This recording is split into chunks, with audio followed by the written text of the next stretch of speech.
Chapter 1. Leave it to my parents to move our family into a cursed house. I mean, who actually does that? Seriously. Like, who thinks, hey, look, honey, it's a cursed house. Want to move in? And who then answers, sure, dear. That sounds absolutely fantastic for both us and our 12-year-old daughter. Okay, so my parents obviously didn't know the house was cursed, or at least they'd heard the rumors but didn't believe them, because really, it would be pretty stupid to move into a cursed house, right? I think so. Anyway, I definitely didn't know the house was cursed, hadn't even heard any of the rumors myself, until the first day of my new school, which was sometime in October, the day right after we moved in. It was kind of annoying, really, because it meant I had to catch up to speed with all my classes. Such a royal pain. Yep, leave it to my parents to not at least move in before the official first day of the school year, too. Anyway, I had just gotten on the bus that fateful morning and wedged myself in my own empty row of seats toward the back, as far away from any other human being as possible was usually the best for me, when this girl craned her extremely long neck over the top of the seat in front of me and gazed down at me. She looked about my age and sort of like me, with a pale face and black hair longer and curlier than mine. Hey, where you from? She asked, sort of in a sing-songy voice. Crud. Now I had to talk to this girl, something I was really not good at. I always wound up saying something stupid or off-putting or that made people laugh at me. New Hampshire? Oh, cool. What's it like? She ran a hand through her hair as she chewed loudly on a wad of gum. It's okay. Honestly, so far, this small, boring upstate New York town was just as small and boring as the upstate New Hampshire one my family and I just moved from. At least for the most part. But I wasn't about to say it to this girl. Oh, that's nice. Do you always sing your words out loud like that? She stopped chewing her gum as her corpse-white face grew a light shade of pink. Ah, crud. I upset her. I told you I wasn't very good at this whole conversation thing, especially with people I just met. Sorry.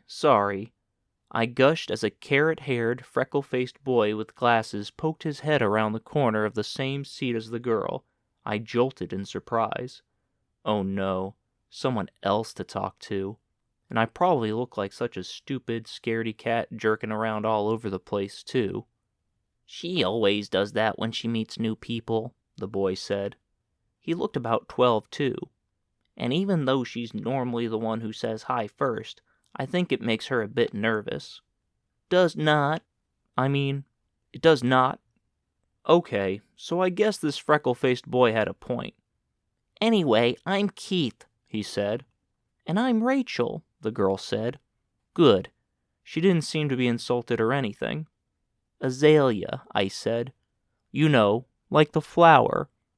I wasn't overly proud of my name, but I guessed azaleas could be pretty sometimes. I prefer to go by AZ, though.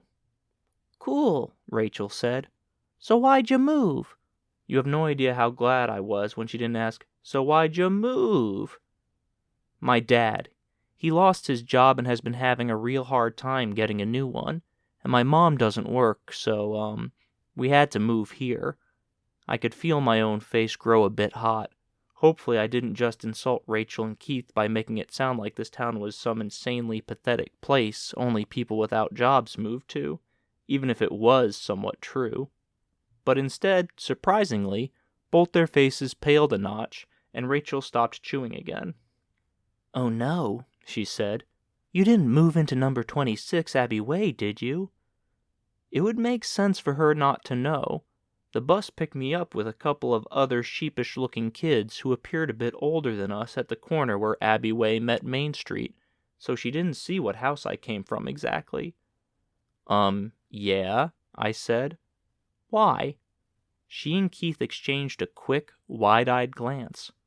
Well, Keith said, it's, cursed. Chapter 2. Okay, so I know you already know my new house was cursed since I just mentioned it a bit ago, but you can imagine this didn't go over extremely well with me. Huh? What are you talking about? Your house, Rachel said. The one at 26 Abbey Way. It's cursed. Big time. Keith's eyes seemed to take up most of his face. It would have actually been kind of funny under any other circumstances. Seriously, what the heck are you guys talking about? They were going to have to start explaining things, and fast. Well... Rachel glanced at Keith again, but he didn't look back.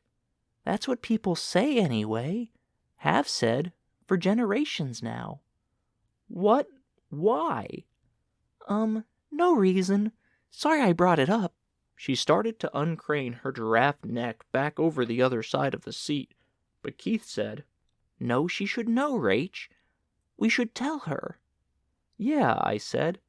Why is it cursed? And how? Rachel stopped uncraning her neck, recraned it, and took a deep breath. Well, you see, for generations now, every kid who ever lived there came down with this kind of weird disease. Yeah, Keith adjusted his glasses on his freckled nose. A really weird disease no one ever knew how to cure, or had ever even been seen before. It made all these kids' skin, including on their faces, all spotted and wrinkly. Like an old person's. Rachel popped her gum extra loudly, and I cringed. Yeah, Keith said. And their skin kept getting more and more spotted and wrinkly, Rachel said. And they kept losing energy and moving more and more slowly, too. Also like an old person, Rachel said. Right, until they just suddenly died. Like only a few days later. Huh? What? Seriously? Now my face wasn't just hot. It was literally on fire. I just sat there, trying to absorb all the crazy information they were telling me. Could it be true? Could it possibly be true? And if so, was I next in line to get this insane, horrific illness? Why does this weird disease only affect kids who lived in my house? I asked. Keith shrugged as Rachel said, No one knows. That's why they think it's a curse. You know, like by a witch or a ghost or something. Witches, Keith said. A couple witches. At least that's what one of the legends says. I resisted the urge to laugh. Yeah, right. Everyone knew witches weren't real. I'd believe more in the ghost thing anyway.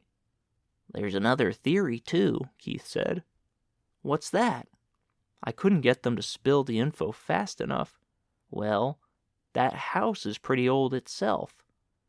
Like super old. Rachel popped her gum extra loudly again. Ugh, could she be any more annoying with that thing? Especially given this particular conversation. But she and Keith were right. My new home was a rickety, 2-story Victorian that had been built around 150 years ago and was practically falling apart in places. So, Keith said, some people think there might be some kind of weird substance the builders used to make it. You know, one that causes this strange, horrible illness in kids for some reason. Sort of like asbestos or something, Rachel said. Right, but they never found anything like that, even after loads of researching and testing over all these generations. Plus, no kids in any other Victorian houses around here, or anywhere, really ever got this awful disease. So it's still pretty much a mystery, Rachel said. Whoa, talk about a tragic and terrifying mystery. And now I was living in this horrifying place. And ever since the last kid who lived there died of the disease, Keith said. What, 40 or so years ago? Rachel nodded. No one has lived there since. Made sense. I guess nobody wanted to risk the same thing happening yet again.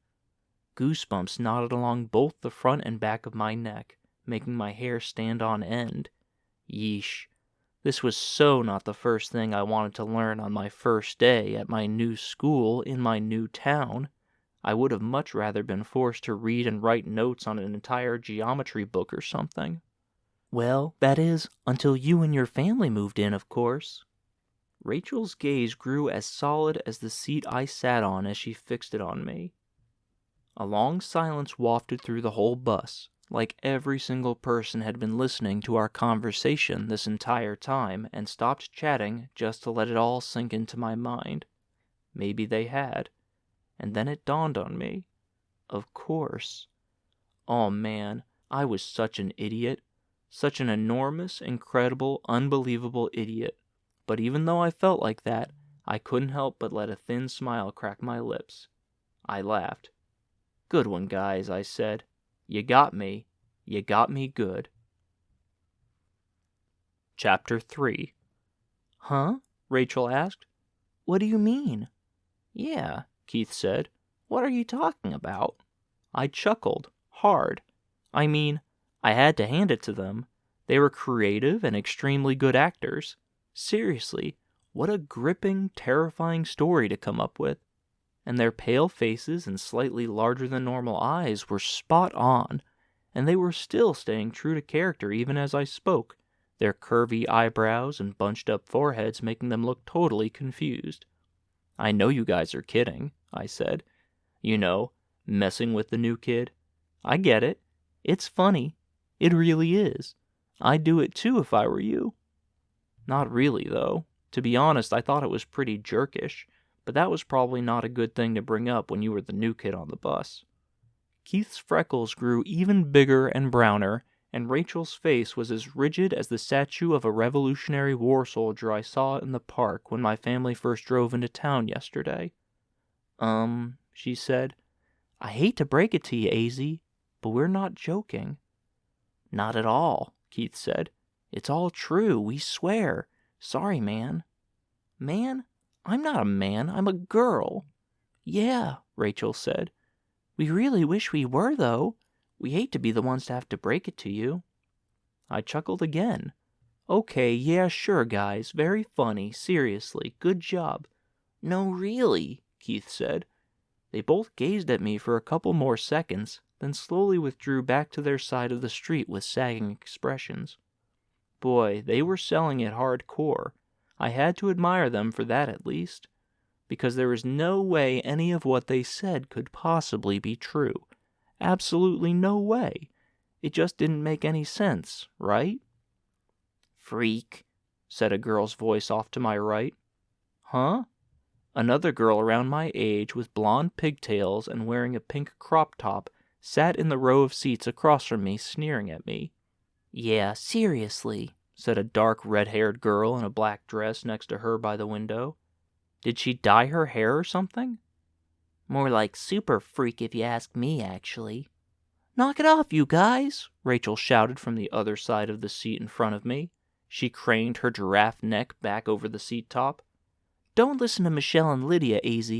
They're just being jerks because you're new. I looked back at Michelle and Lydia, but they weren't even paying attention anymore. Oh, okay, thanks. No problem. Rachel's head vanished back on the other side. A surge of warmth rippled through me, and it felt like my heart expanded to twice its size. It was nice having someone stick up for me for once. Definitely not something I was used to back in New Hampshire. Hardly anyone there knew I even existed, actually. But I couldn't stop thinking about my new, supposedly cursed house, and homeroom made me dwell on it even more. Thankfully, it was easy enough to find the right room, but it didn't help that I had the creepiest teacher in, like, the history of ever, Miss Snaggleruth. She was the first thing I saw when I entered the room, which was pretty normal as classrooms went. A few rows of desks, a large wooden teacher one at the front, and a huge whiteboard spanning the wall behind it. But there Miss Snaggleruth was, standing beside her desk, a slightly hunched, elderly woman with huge warts speckling her face and a long, crooked nose. Ugh, she was so ugly. Poor woman. As soon as her intense, narrow gaze fell on me like a predator identifying its prey, she motioned with a single knotted finger for me to head to the front of the class. You here, she said in a low, crackly voice. Yeesh. A cold chill rippled along my spine as I did as I was told. Wasn't about to mess around with this old lady, that was for sure. When I made it to the front, I gulped hard as I slowly scanned the sea of unfamiliar faces. Not exactly my favorite place to be in the world, right in front of the class. Seriously, it was bad enough when I actually knew the kids I was looking at, or at least was used to physically seeing them every day. Seeing Rachel and Keith among them made me feel a bit better, though. Turned out we all had the same homeroom. If that wasn't fate, I didn't know what was. "Quiet!" Miss Snaggleruth hissed, and all the chatter died down. She gestured toward me with her whole arm this time. "This class is Azalea Cruz. She just moved from Oakland, New Hampshire, and will be joining the 6th grade here at Towering Pines Middle School. Please give her a warm welcome." A chorus of kids murmured, "Hi, Azalea." It actually felt kind of nice. "Oh, come on," Miss Snaggleruth said. "You can do better than that." This time, nearly everybody shouted, "Hi, Azalea!" and I instinctively took a step backward. The class started to laugh, and I could feel my face grow hot. See, this was exactly why I hated being up here. I always looked like such an idiot or scaredy cat or something. "Thank you." Miss Snaggleruth turned to me. "That's a pretty name, Miss Cruz. A very pretty name. Named after the flower, am I correct?" Yes, that's right. Ugh. Did my voice have to sound so soft in front of everyone, like an azalea itself? "It is a very, very pretty flower," Miss Snaggleruth said. "Comes in all kinds of pretty colors. Isn't that correct, Miss Cruz?" Great. We were still on this subject? Yes, that's right, ma'am, though I prefer to go by AZ, actually.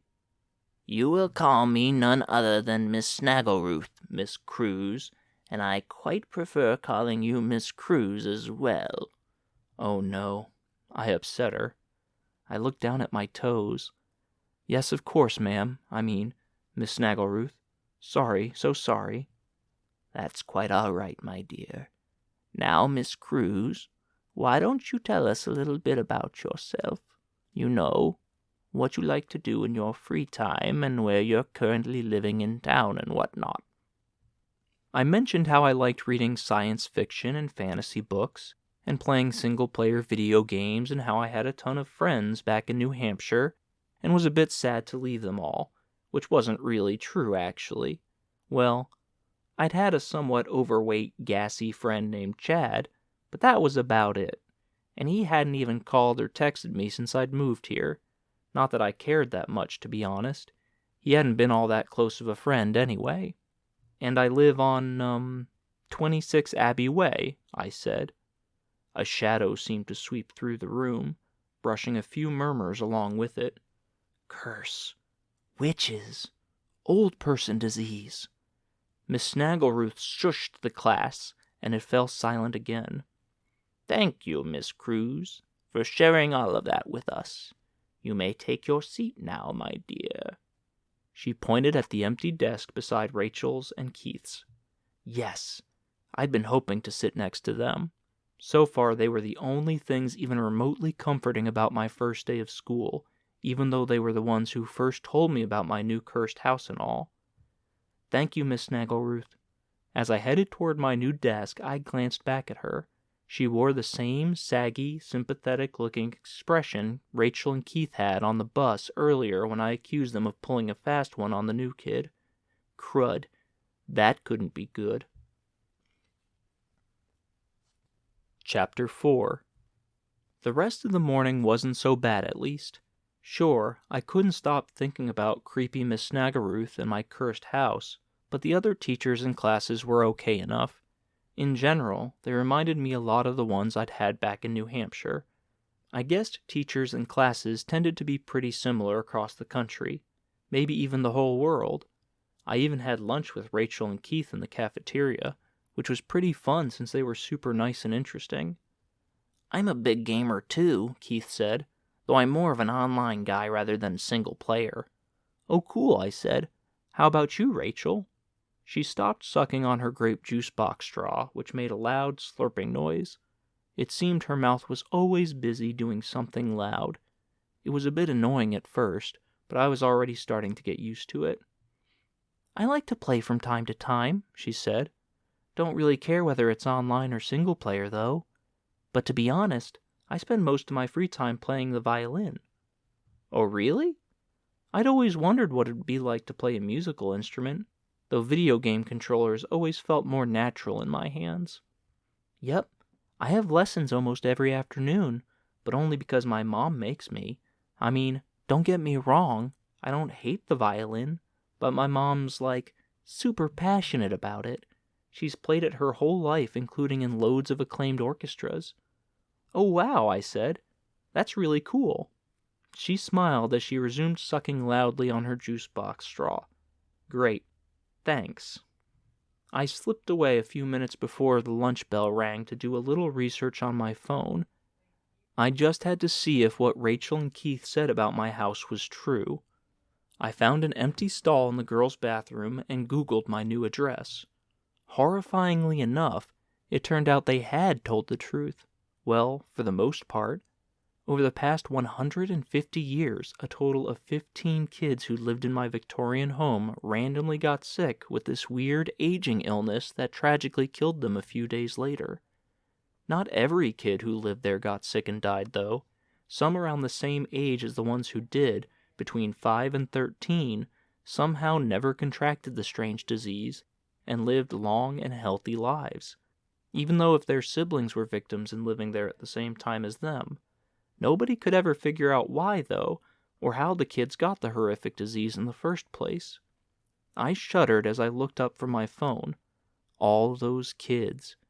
Dead. And to this day, still nobody had a single clue how or why. There was something so utterly horrifying and heartbreaking about that. I continued my research.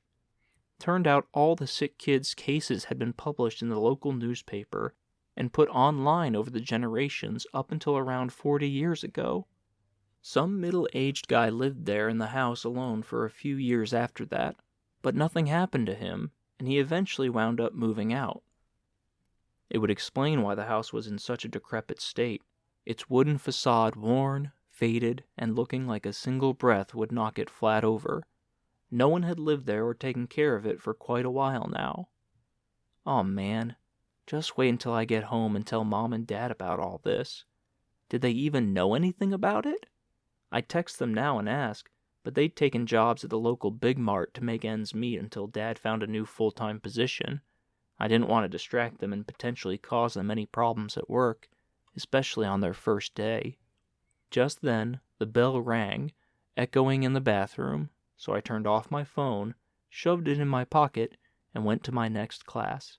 But now, I really couldn't get my family's cursed house out of my head. And even though not every kid who lived in my home wound up getting this horrific fatal disease, I couldn't help but wonder if I was next in line. And if I was there anything I could even do about it? Chapter 5. I must have looked absolutely awful when I got off the bus that afternoon. Like corpse awful, because the next-door neighbor took one look at me over her fence as I walked down my new driveway and said, "Oh my goodness, you look like you've been through the flaming gates of heck and back, my dear child." I jolted in surprise, and then stopped walking. Never heard that phrase before, but I guess there was a first time for everything. Either way, now I had yet another new person to talk to. Ugh. Not that I hadn't had fun chatting with Rachel and Keith at school today, but... "Oh," I said. Yeah, I guess you could say so. I just moved here, literally yesterday, with my parents, and I just got back from my first day at the middle school." My new neighbor, a middle-aged woman somewhere in her 50s, I'd guessed, gazed at me with a pair of warm, chocolate-brown eyes that were actually kind of inviting. She sported a pair of thin glasses, and her graying hair was pulled back in a neat bun.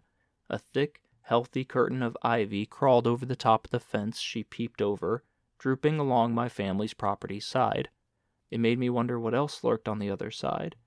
She cupped a hand over her mouth, then quickly removed it. Oh dear, that couldn't have been easy. School can be tough enough on its own, but it's even harder when it's at a brand new place where you don't even know anyone yet. Tell me about it, I said, and continued along my driveway.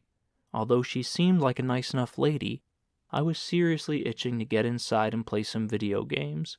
Anything to get my mind off this incredibly stressful day until Mom and Dad got home, so I could finally find out if they knew anything about our new house's curse.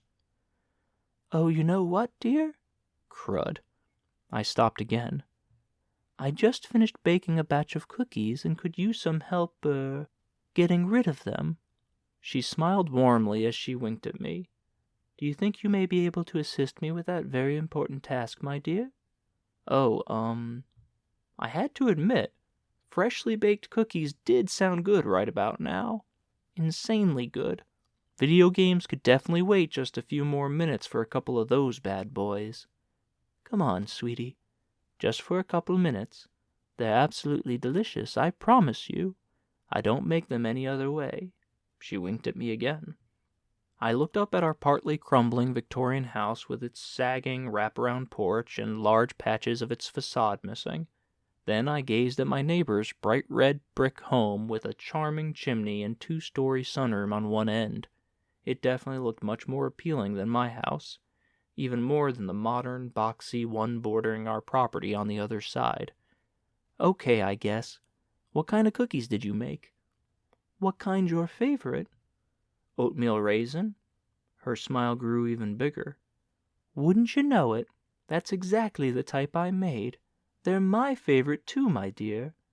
As though on cue, the incredibly succulent aroma of freshly baked oatmeal raisin cookies drifted into my nose, and my stomach purred as if it were a cat. Why don't you come right over, dearie, and we'll have some homemade cookies with fresh squeezed lemonade in no time. Now my mouth was full on watering. Fresh squeezed lemonade, too? How could I possibly argue with that delectable combo? She opened a narrow door in the iron fence and gestured toward her property. I hadn't even seen the door there before. It blended in so well with the rest of the fence and overhanging ivy. I hesitated for a split second, though. Mom and Dad told me never to go into a stranger's house, or even on their property. But this was different, right? This was our new next-door neighbor we were talking about here, and she seemed awfully nice. Okay. I stepped past the threshold and almost dropped to my knees. Holy crud! This woman had the most beautiful backyard I had ever seen in my entire life. It was completely packed with bushes brimming with all different kinds of brightly colored flowers and vegetables. Wow! I stood with my neighbor on a stone path that appeared to weave among all the gorgeous plants. This garden is seriously amazing. Why, thank you, dearie. I could see now she was wearing a white apron smudged with what looked like bits of cookie batter. You could say gardening's a pastime of mine, where I spend most of my time these days, really. By the way, my name is Carol Willoughby, though you may call me Carol. It's a pleasure to meet you, young lady. I was already liking this woman way more than the dreadful Miss Snaggleruth. After all, it looked like she definitely wouldn't mind me calling her ma'am, and even preferred I called her by her first name. I'm Azalea, I said, as we headed along the stone path, though I prefer Azy. Hey, you don't say.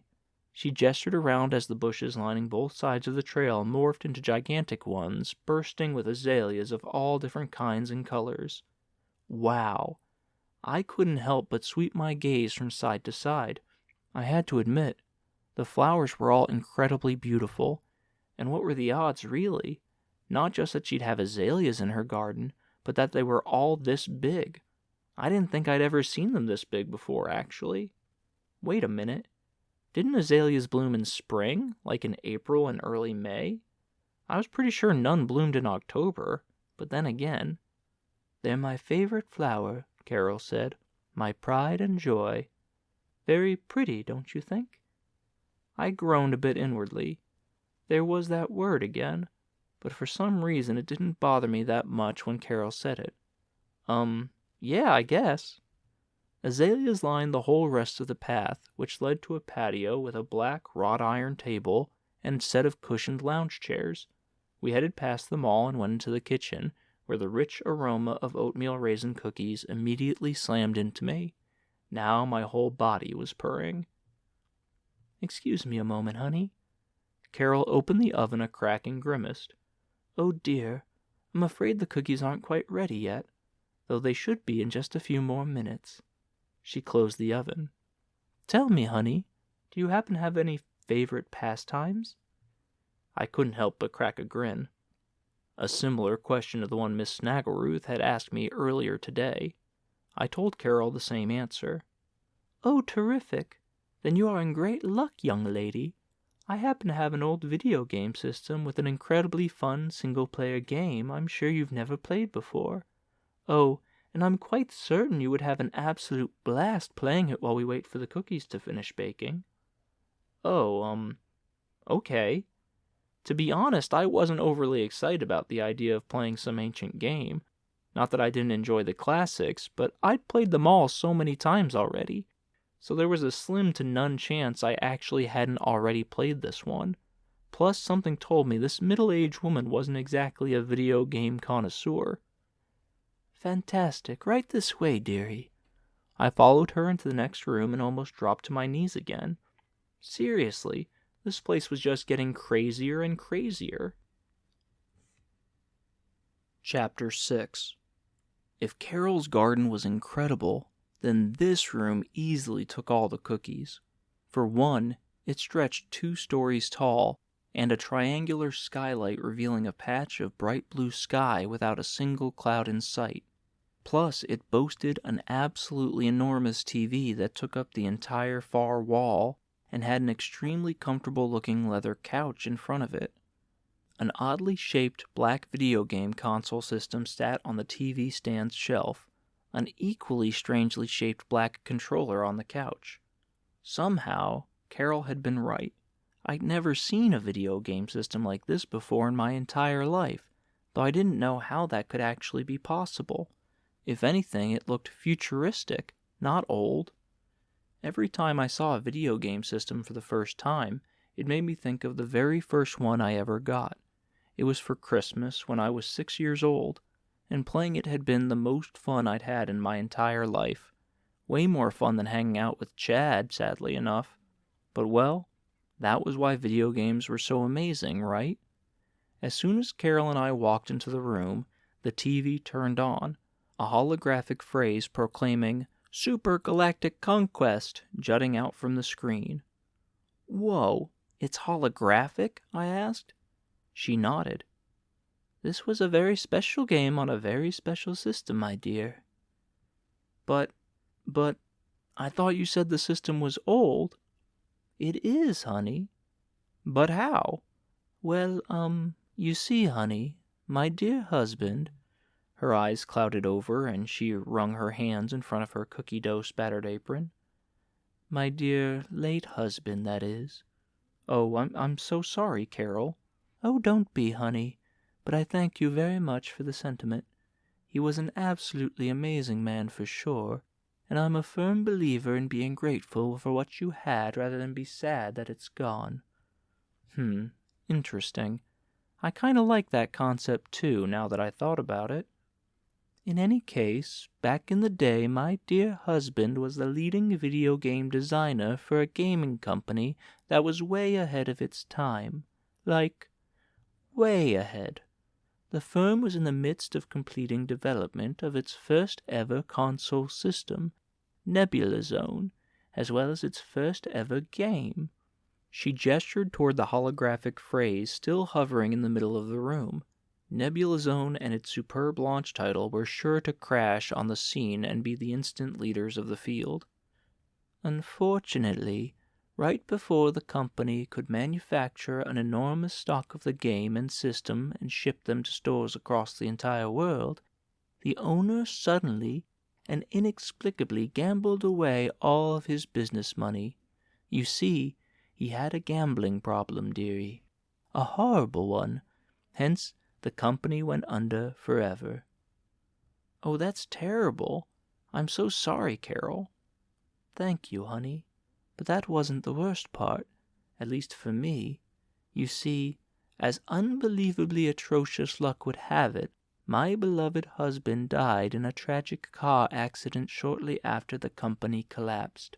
So, at the end of the day, the video game and system were never released, and I was left husbandless, with only the fortune he had accrued from working with past high-profile video game companies. Oh, I see. I'm so sorry for your loss, Carol. I hated sounding like a broken record, but it really was a sad story. Thank you, dearie. Now why don't you go ahead and give the game a try while I check on the cookies again? My dear late husband, rest his soul, would be so glad a young child is giving it a go.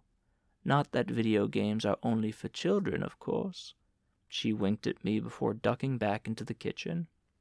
She didn't have to tell me twice. I flopped onto the couch and started playing Super Galactic Conquest, and just like Carol said, it was incredibly fun. Like, impossibly. Actually, I was pretty sure I'd never played a game as fun in my entire life, which was saying a lot. Heck, it was even better than that one classic time at Christmas.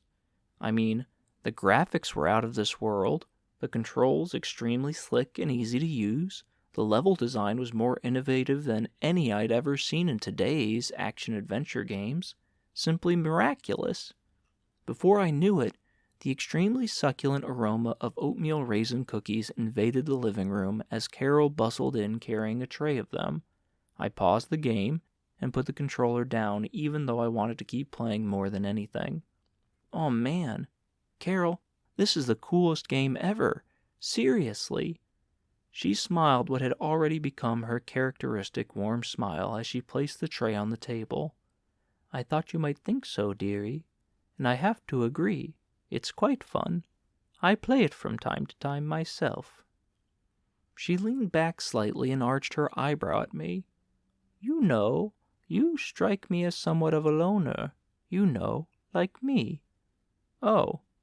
Her words stabbed me at my core, and it felt like 1,000 needles lightly pricked every square inch of my skin on my body. I wasn't really sure why, though. I mean, there wasn't anything wrong with playing single-player video games, or just plain preferring to hang out by yourself, right? Here, honey, why don't you give one a try before I go fetch the lemonade? She asked as she handed me a cookie. Glad for the topic shift. I gripped the cookie, which was soft and moist and warm to the touch, and even softer and moister and warmer in my mouth. Before I knew it, the whole thing was gone, Carol still standing beside me. Wow, these are the most delicious cookies I've ever had, I exclaimed, and I wasn't even close to lying. In fact, it seemed like everything in this house, no, on this entire property, was the best of, well, literally everything. Oh, that's so sweet of you, dearie. Thank you so much for saying so. Here, have another. She handed me a second cookie, and it vanished faster than the first. Seriously, I said, these are incredible. No, better than incredible. There. Intense exhaustion swept over me, and I sank into the couch. My eyelids started to lower. Whoa, I'm getting really tired. Why don't you take a little nap then, dearie?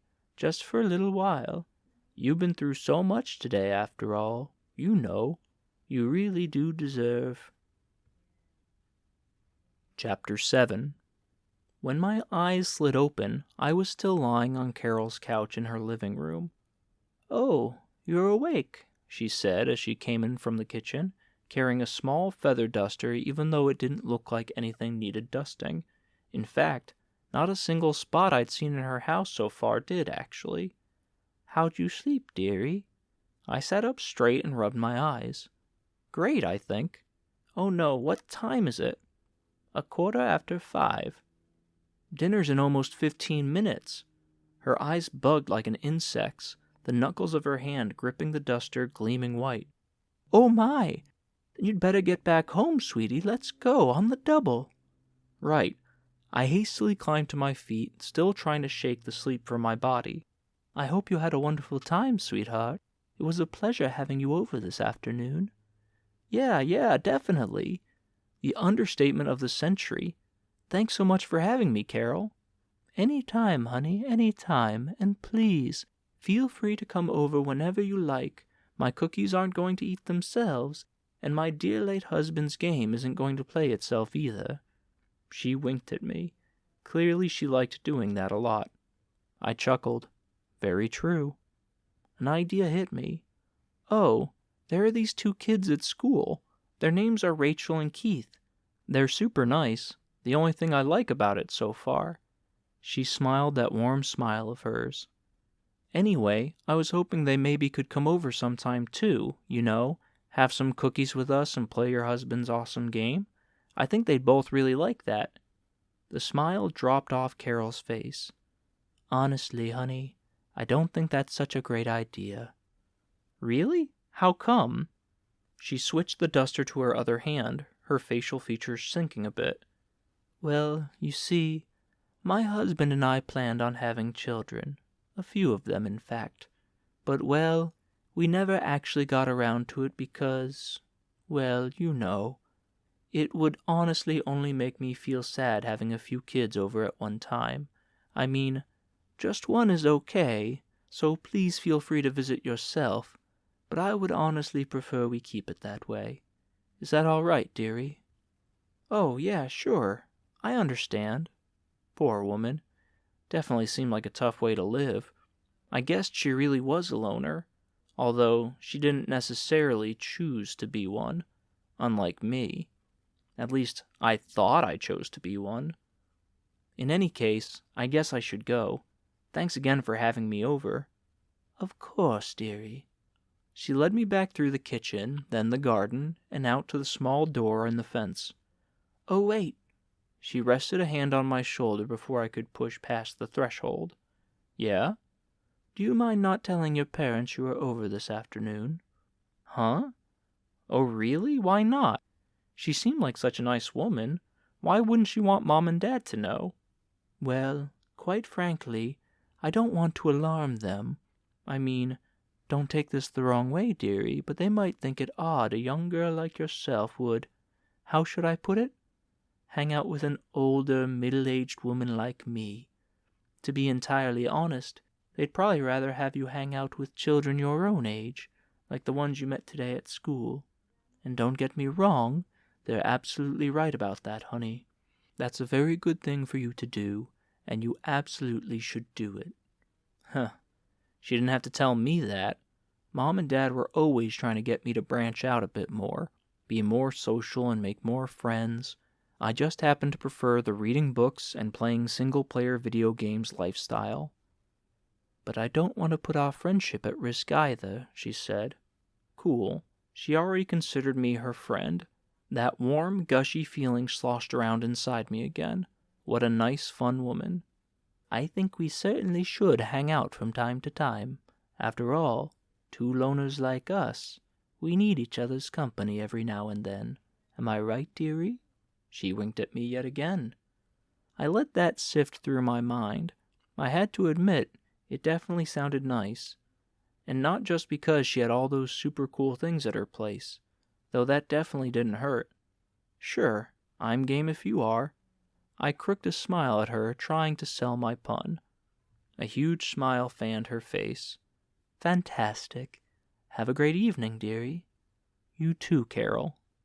I headed along my driveway and into my house, where the luscious scent of meatloaf with gravy, a Cruz family favorite, immediately hit me. As I passed through the foyer, my feet creaked across the ancient darkwood floorboards, some of which jutted a bit from the ground. I had to be careful not to trip. I also couldn't help but let my gaze linger for a second on the cobwebs clinging to the old brass chandelier hanging from the ceiling. Same with the corners of the dim staircase on the right that rose to the second floor. Sure. We'd only been here a day, and Mom and Dad were super busy with their new job and all, but you'd think they would have gotten rid of at least some of the cobwebs. I'd probably have to do that myself at some point. Before I totally crossed the foyer, Mom popped her head in from the kitchen. Oh, thank goodness! Where on earth have you been, Azalea? Your father and I expected to see you when we got off work, but you were nowhere to be found and didn't answer your phone. Oh, right. I left it off since lunch because we weren't allowed to have it on during class. We were about to call the school, we were so worried. Oh, crud. Sorry, Mom. I'm really, really, really sorry. I was just hanging out with a couple of kids after school. I'll make sure to call or text you guys next time. I felt bad lying to them, but I had to protect my new friendship with Carol. You'd better, young lady. Mom skewered me with her gaze like I had my enemies with my character's spiffy laser sword and supergalactic conquest at Carol's house. We're glad you've been making some new friends already, honey. Dad's voice wafted from the kitchen. Yeah, I said. They're really nice. Their names are Rachel and Keith. Mom's gaze softened a bit. That's fantastic, honey. I'm really glad for you. Why don't you come into the kitchen, though? Dinner's almost ready. She didn't have to ask me twice. I headed in and plopped my backpack to the floor by my creaky old chair at the creaky old table. The room wasn't much nicer than the foyer, with ancient, decaying wooden floors, cabinets, and counters. But before I sat down, I thrust my hands to my hips and gave Mom and Dad my own sharp eye. So why didn't you tell me we just moved into a cursed house? Chapter 8. Mom and Dad froze, both still wearing their bright red Big Mart uniforms that were a little too large for them. Dad, who had a bit of a gut and a mop of frizzy, dirty blonde hair on his head, stood by the oven, both his hands in oven mitts. Mom, a little taller and much skinnier than him with long black hair, was holding a stack of plates she just got from the cabinet beside him. They exchanged glances. What are you talking about, honey? Dad asked. This house isn't cursed. In fact, no houses are cursed. There's no such thing as curses, sweetie. Mom spurred back into action, placing the plates on the table. Your father's right, dear. Mom, Dad, I said. 15 kids died here. 15! And all between the ages of 5 and 13. I told them everything I'd researched and heard about from Rachel and Keith earlier that day. When I finished, Dad plopped a steaming platter of meatloaf in the middle of the table, and he and Mom sat down. But I didn't. Well, Dad shot Mom a glance, his eyebrows lowering until they rested just above his eyes. We did know about that. What? I cried. You knew about that? You guys knew we were moving into a cursed house where 15 kids died and you still did it? I mean, I knew this was the only place they could afford right now, and it was near the only Big Mart they were both able to get jobs at, but still. Honey, calm down, Mom said. Everything's going to be all right. Don't worry, okay? Your mother's right, Dad said. For one thing, not all the kids who ever lived here got sick and died, just 15. There were quite a few who didn't. Most of them, actually. Well, he was right about that, and I had to admit that was a good thing at least. But still. And the real fact of the matter, Dad said, as far as I'm concerned, is that most of the cases were very likely psychosomatic. Huh? What do you mean? I had never heard that word before, but it was already suspiciously sounding a lot like a dad word. He'd been an engineer all his life before he got laid off, but he was always reading psychology books in his free time. It's another term for a self-fulfilling prophecy, Mom said. I just stared at her. She tucked a long, loose strand of black hair behind her ear. Okay, basically, it's the concept that our beliefs and expectations influence our behavior at the subconscious level. I continued to stare at her. Here, Dad said. Let's take this particular situation, for example. 150 years ago, a kid who lived here, maybe even a couple of kids, got an incredibly rare and mysterious disease that, unfortunately, made them both age quickly until they died only a few days later. Yeah, I'd say that was extremely unfortunate, and extremely quickly, all right.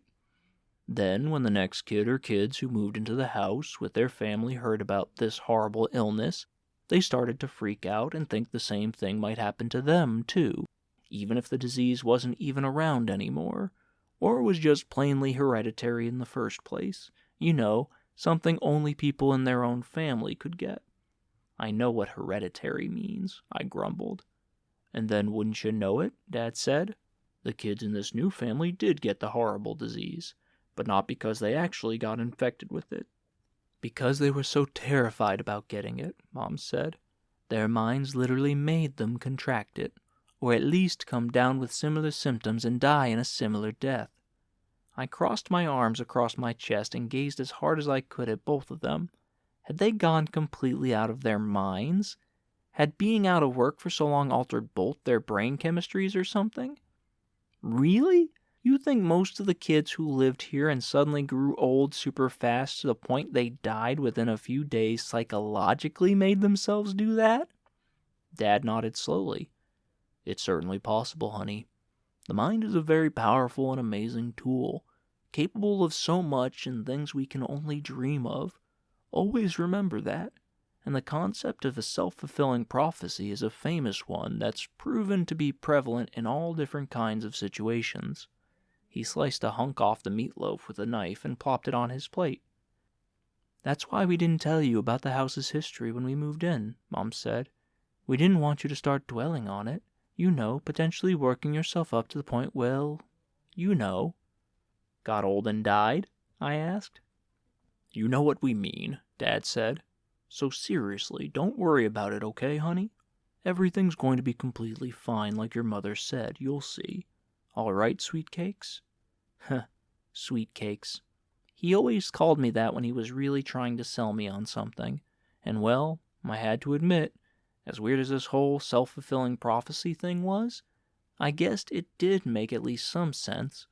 At least Mom and Dad, especially Dad, did know a lot about psychology. Lastly, it was true only some of the kids came down with a strange, horrific aging illness in the first place. Okay, fine. Good, Dad said. Now why don't you sit down and eat your dinner, honey? And I got us some cookies for dessert, Mom said with a ripe smile. Your favorite oatmeal raisin. Yes, more cookies. What a lucky day for me. I sat down and started eating, but something still tasted funky about this whole old person disease, or curse, and it wasn't the meatloaf, or cookies, which unfortunately weren't nearly as good as Carol's freshly baked ones from earlier. Chapter 9. I was brushing my teeth the next morning, staring at my blank, sleep-stained face in the mirror of my own personal bathroom off my bedroom. One of the only good things about this place, when I saw it. I froze mid-scrub. No, it can't be true. It can't possibly be true. I held my breath and leaned in closer, inspecting my face and hair as hard as I could. Then the mirror itself, hoping, no, praying, for a tiny crack in it or some kind of trick of the bathroom light. But there were none of those, which meant what I saw was real. There actually was a gray hair. A long, single gray strand on the very top of my head, weaving down along the side of my face. Not only that, there was a wrinkle, too, meandering along the middle of my forehead. Oh God! Oh dear God, please tell me they're not there.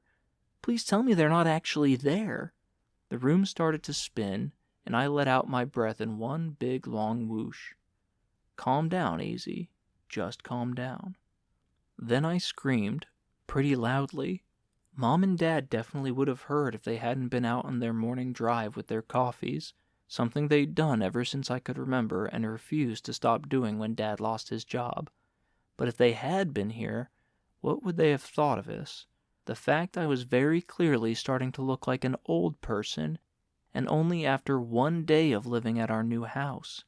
I clutched my uncontrollably heaving chest with my free hand, the room still spinning, white toothpaste peeking out between my lips as if I was a foaming rabid dog. Seriously, AZ, you need to calm down. Think rationally. You're not turning into an old person. Well, you are, but much more slowly than you think, like how a normal person does. You don't know if the hair and wrinkle mean you have that horrific old person disease. Not for sure, anyway. So don't worry about it, and just eat your breakfast and go to school. That helped a ton. The room stopped spinning, my chest stopped heaving, and I was able to finish getting ready for school and wolf down the blueberry pancakes Mom always left for me on the kitchen table. I even drew a smiley face with the leftover syrup on my empty plate when I was done, like I always did. So notice anything different about me? I asked Rachel and Keith during lunch in the cafeteria. I hadn't had the chance to talk to them on the bus that morning since people had been sitting in the seats both behind and in front of them. Rachel and Keith stared hard at me as they ate, Rachel chewing her gum along with her bologna sandwich like she did with all her food. Yuck. So gross. I bet the gum was flavorless now, though, so it didn't affect the sandwich's flavor at least. No, Rachel said. I don't see anything different anyway. Me neither, Keith said. I pointed out the wrinkle and gray hair. Oh, Keith said. You know, now that you mention it, I do see them. Yeah, but so what? Rachel asked. Kids get gray hairs and wrinkles all the time. Well, you know, like a couple. It's no biggie. It doesn't mean you're getting that crazy old person disease. Really? I suddenly felt 1,000 times lighter, like I could float up to the ceiling like a helium balloon and hover there for a few days straight. She had better be right about that. Yeah, Keith said. I think kids can sometimes get them from stress and stuff, right? Rachel nodded, still chewing. And they can be hereditary too, I think. Like maybe your mom or dad got a gray hair and wrinkle on their forehead when they were around 12, and now you have them too. Cool. Not that I thought getting wrinkles and gray hairs at my age was actually even remotely cool, but if it meant I wasn't coming down with that awful disease, then I was totally okay with it. You might even be overanalyzing it a bit too, Keith said. Like, maybe both the wrinkle and gray hair have actually been there for a couple of years now, but you didn't notice them until this whole cursed house thing sprang up. I mean, I definitely didn't notice them until you pointed them out. Yeah, same here, Rachel said. More good points. And this whole crazy ordeal was starting to sound a bit like Mom and Dad's psychosomatic symptoms thing from last night, which, in a way, was good. As long as I knew that was probably what was going on here, I didn't have to worry about it. And then I'd never make myself come down with a terrible illness or its symptoms or whatever, like Mom and Dad said might be possible. Yeah, I said. Yeah, you guys are probably right. Yup. Rachel took a sip of her apple juice box, still with her overly chewed gum in her mouth.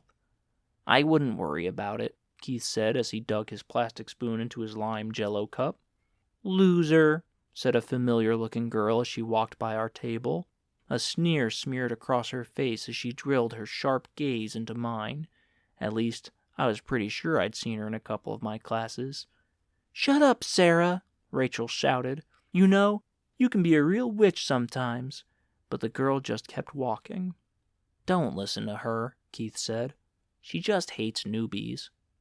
Seemed to be a bit of a trend around here, I guessed, though I wasn't really sure why it was such a big deal. So what if you were the new kid? It wasn't something you could help, and I was pretty sure kids had never been this mean to the new kid at my old school. Some of the kids in our grade, they can be real jerks sometimes. Yeah, I said. Sounds like it. Thanks, guys.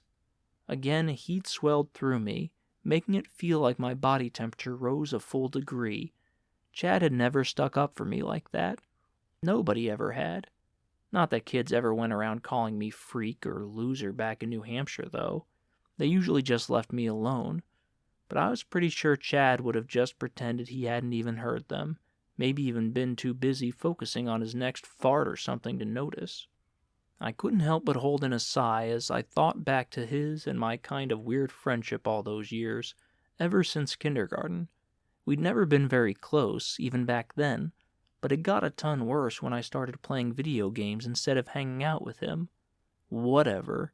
The good thing about video games, they're always fun, they're always there for you, and they never let you down. Just then I caught sight of Miss Snaggleruth entering the cafeteria out of the corner of my eye. Only, it wasn't her. Well, it looked just like her, but this woman was wearing a faded gray dress instead of the bright, flowery one Miss Snaggleruth had on in the homeroom that morning. Wait a second. Isn't that Miss Snaggleruth over there? I gave a head gesture toward the cafeteria's open double doors. Rachel and Keith glanced at her. No, Rachel said. That's Miss Gretchen. Miss Gretchen? I asked. But she looks just like Miss Snaggleruth. It's her twin sister, Keith said. Miss Snaggerooth has a twin sister? Yup, Rachel said as Keith nodded. Oh, wow. I looked back at Miss Gretchen, who now stood with her slightly hunched posture, like her sister, next to the cafeteria's doors. Also like her sister, a series of huge, grotesque warts dotted her face, including along her overly crooked nose. She slowly panned the room with her gaze, stopping and hovering on me for just a split second. As she did, that same sad, sagging expression I'd seen on Miss Snaggerooth's face, and Rachel's and Keith's yesterday, slid onto hers too. But it vanished as quickly as it came, and she continued scanning the room. A shudder whipped my shoulders, a pit of coldness forming in my gut. Like with the others, I couldn't fight the feeling her sad expression had to do with the fact I just moved into number 26 Abbey Way. She must have caught wind of that depressing fact, maybe even from her sister. Yep, there was no doubt about it. My family and I moving into that house had to be a terrible thing, maybe the worst thing we'd ever done in our entire lives. Chapter 10. Easy, easy, Keith said. I snapped my attention away from Miss Gretchen. Huh? What? I was just asking if you guys wanted to play some video games with me after school. I know you're not a big online or multiplayer fan, so I'd be down to play some single-player stuff for a while if you want. We could alternate or something. You guys could come over to my place. Rachel said. I've got violin lessons at 4, but I guess I could stop in for at least a little while before then. Sweet, how about you? Keith looked at me with slightly pouty lips and extra shimmery eyes, sort of like a puppy. Although it was kind of adorable, it almost made me laugh. I was about to say, sure, I'll be there, when Super Galactic Conquest with its incredibly amazing holographics and out-of-this-world gameplay popped into my head. It was really a mind-blowing game. Way, way better than any other single-player game I've ever played in my entire life. And Carol said I can go over to her place any time to play it, although I couldn't bring any friends, of course. But so what? That game was more than fun enough on its own, and Carol's extraordinarily delicious cookies were just icing on the cake. Sure, Rachel and Keith were super nice, had stuck up for me so far, and were my own age, but I'd see them tomorrow at school anyway. It wasn't like I was missing out on anything, right? Sorry, guys, can't tonight. I just have so much homework. You know, need to catch up to speed with where everyone's at, so it's like a ton more than usual. I rolled my eyes as I faked a weary sigh. It's a serious drag, believe me. Don't get me wrong, I felt bad lying to Rachel and Keith, but well, I just plain couldn't get Carol's game or her incredible cookies out of my head. The glimmer faded from Keith's eyes, and Rachel's freakishly tall posture drooped a bit. She said. That really stinks, man. Funny how Keith sometimes called Rachel and me man, even though we were girls. I had to admit, I found it oddly charming. But I guess you gotta do what you gotta do. Yeah, Rachel said. We'll hang out sometime soon. Yeah, I said as the bell rang. Definitely. Little did I know we'd never actually get the chance. Chapter 11. I headed over to Carol's house right after school and played some more Super Galactic Conquest and ate more of her oatmeal raisin cookies, just like I'd hoped. Thankfully, the game was just as insanely fun as before, and the cookies just as delicious. I fell asleep on her couch again as soon as I ate a couple, and when I woke up, it was 5:15, also like last time. You'd better be getting home, dearie, Carol said as she entered the living room, this time holding a broom, even though I hadn't seen a spot of dirt or grime on the floor. Don't want to be late for dinner now, do you? No, definitely not. I rubbed my eyes and pulled myself to my feet. Thanks so much for having me over again, Carol. It was an awesome time. Of course, dearie. Like I said before, feel free to visit at any time at all, as long as it's just you, of course. Yep, definitely. Wonder why I fell asleep again, though. I didn't realize I was that tired. She chuckled as she propped the broom up right beside her slightly plump figure. Oh, sweetie, I think you'll find as you get older that taking small naps here and there not only gives you more energy, but soothes the soul. Life only gets tougher and more demanding as you age, even if you don't necessarily realize it.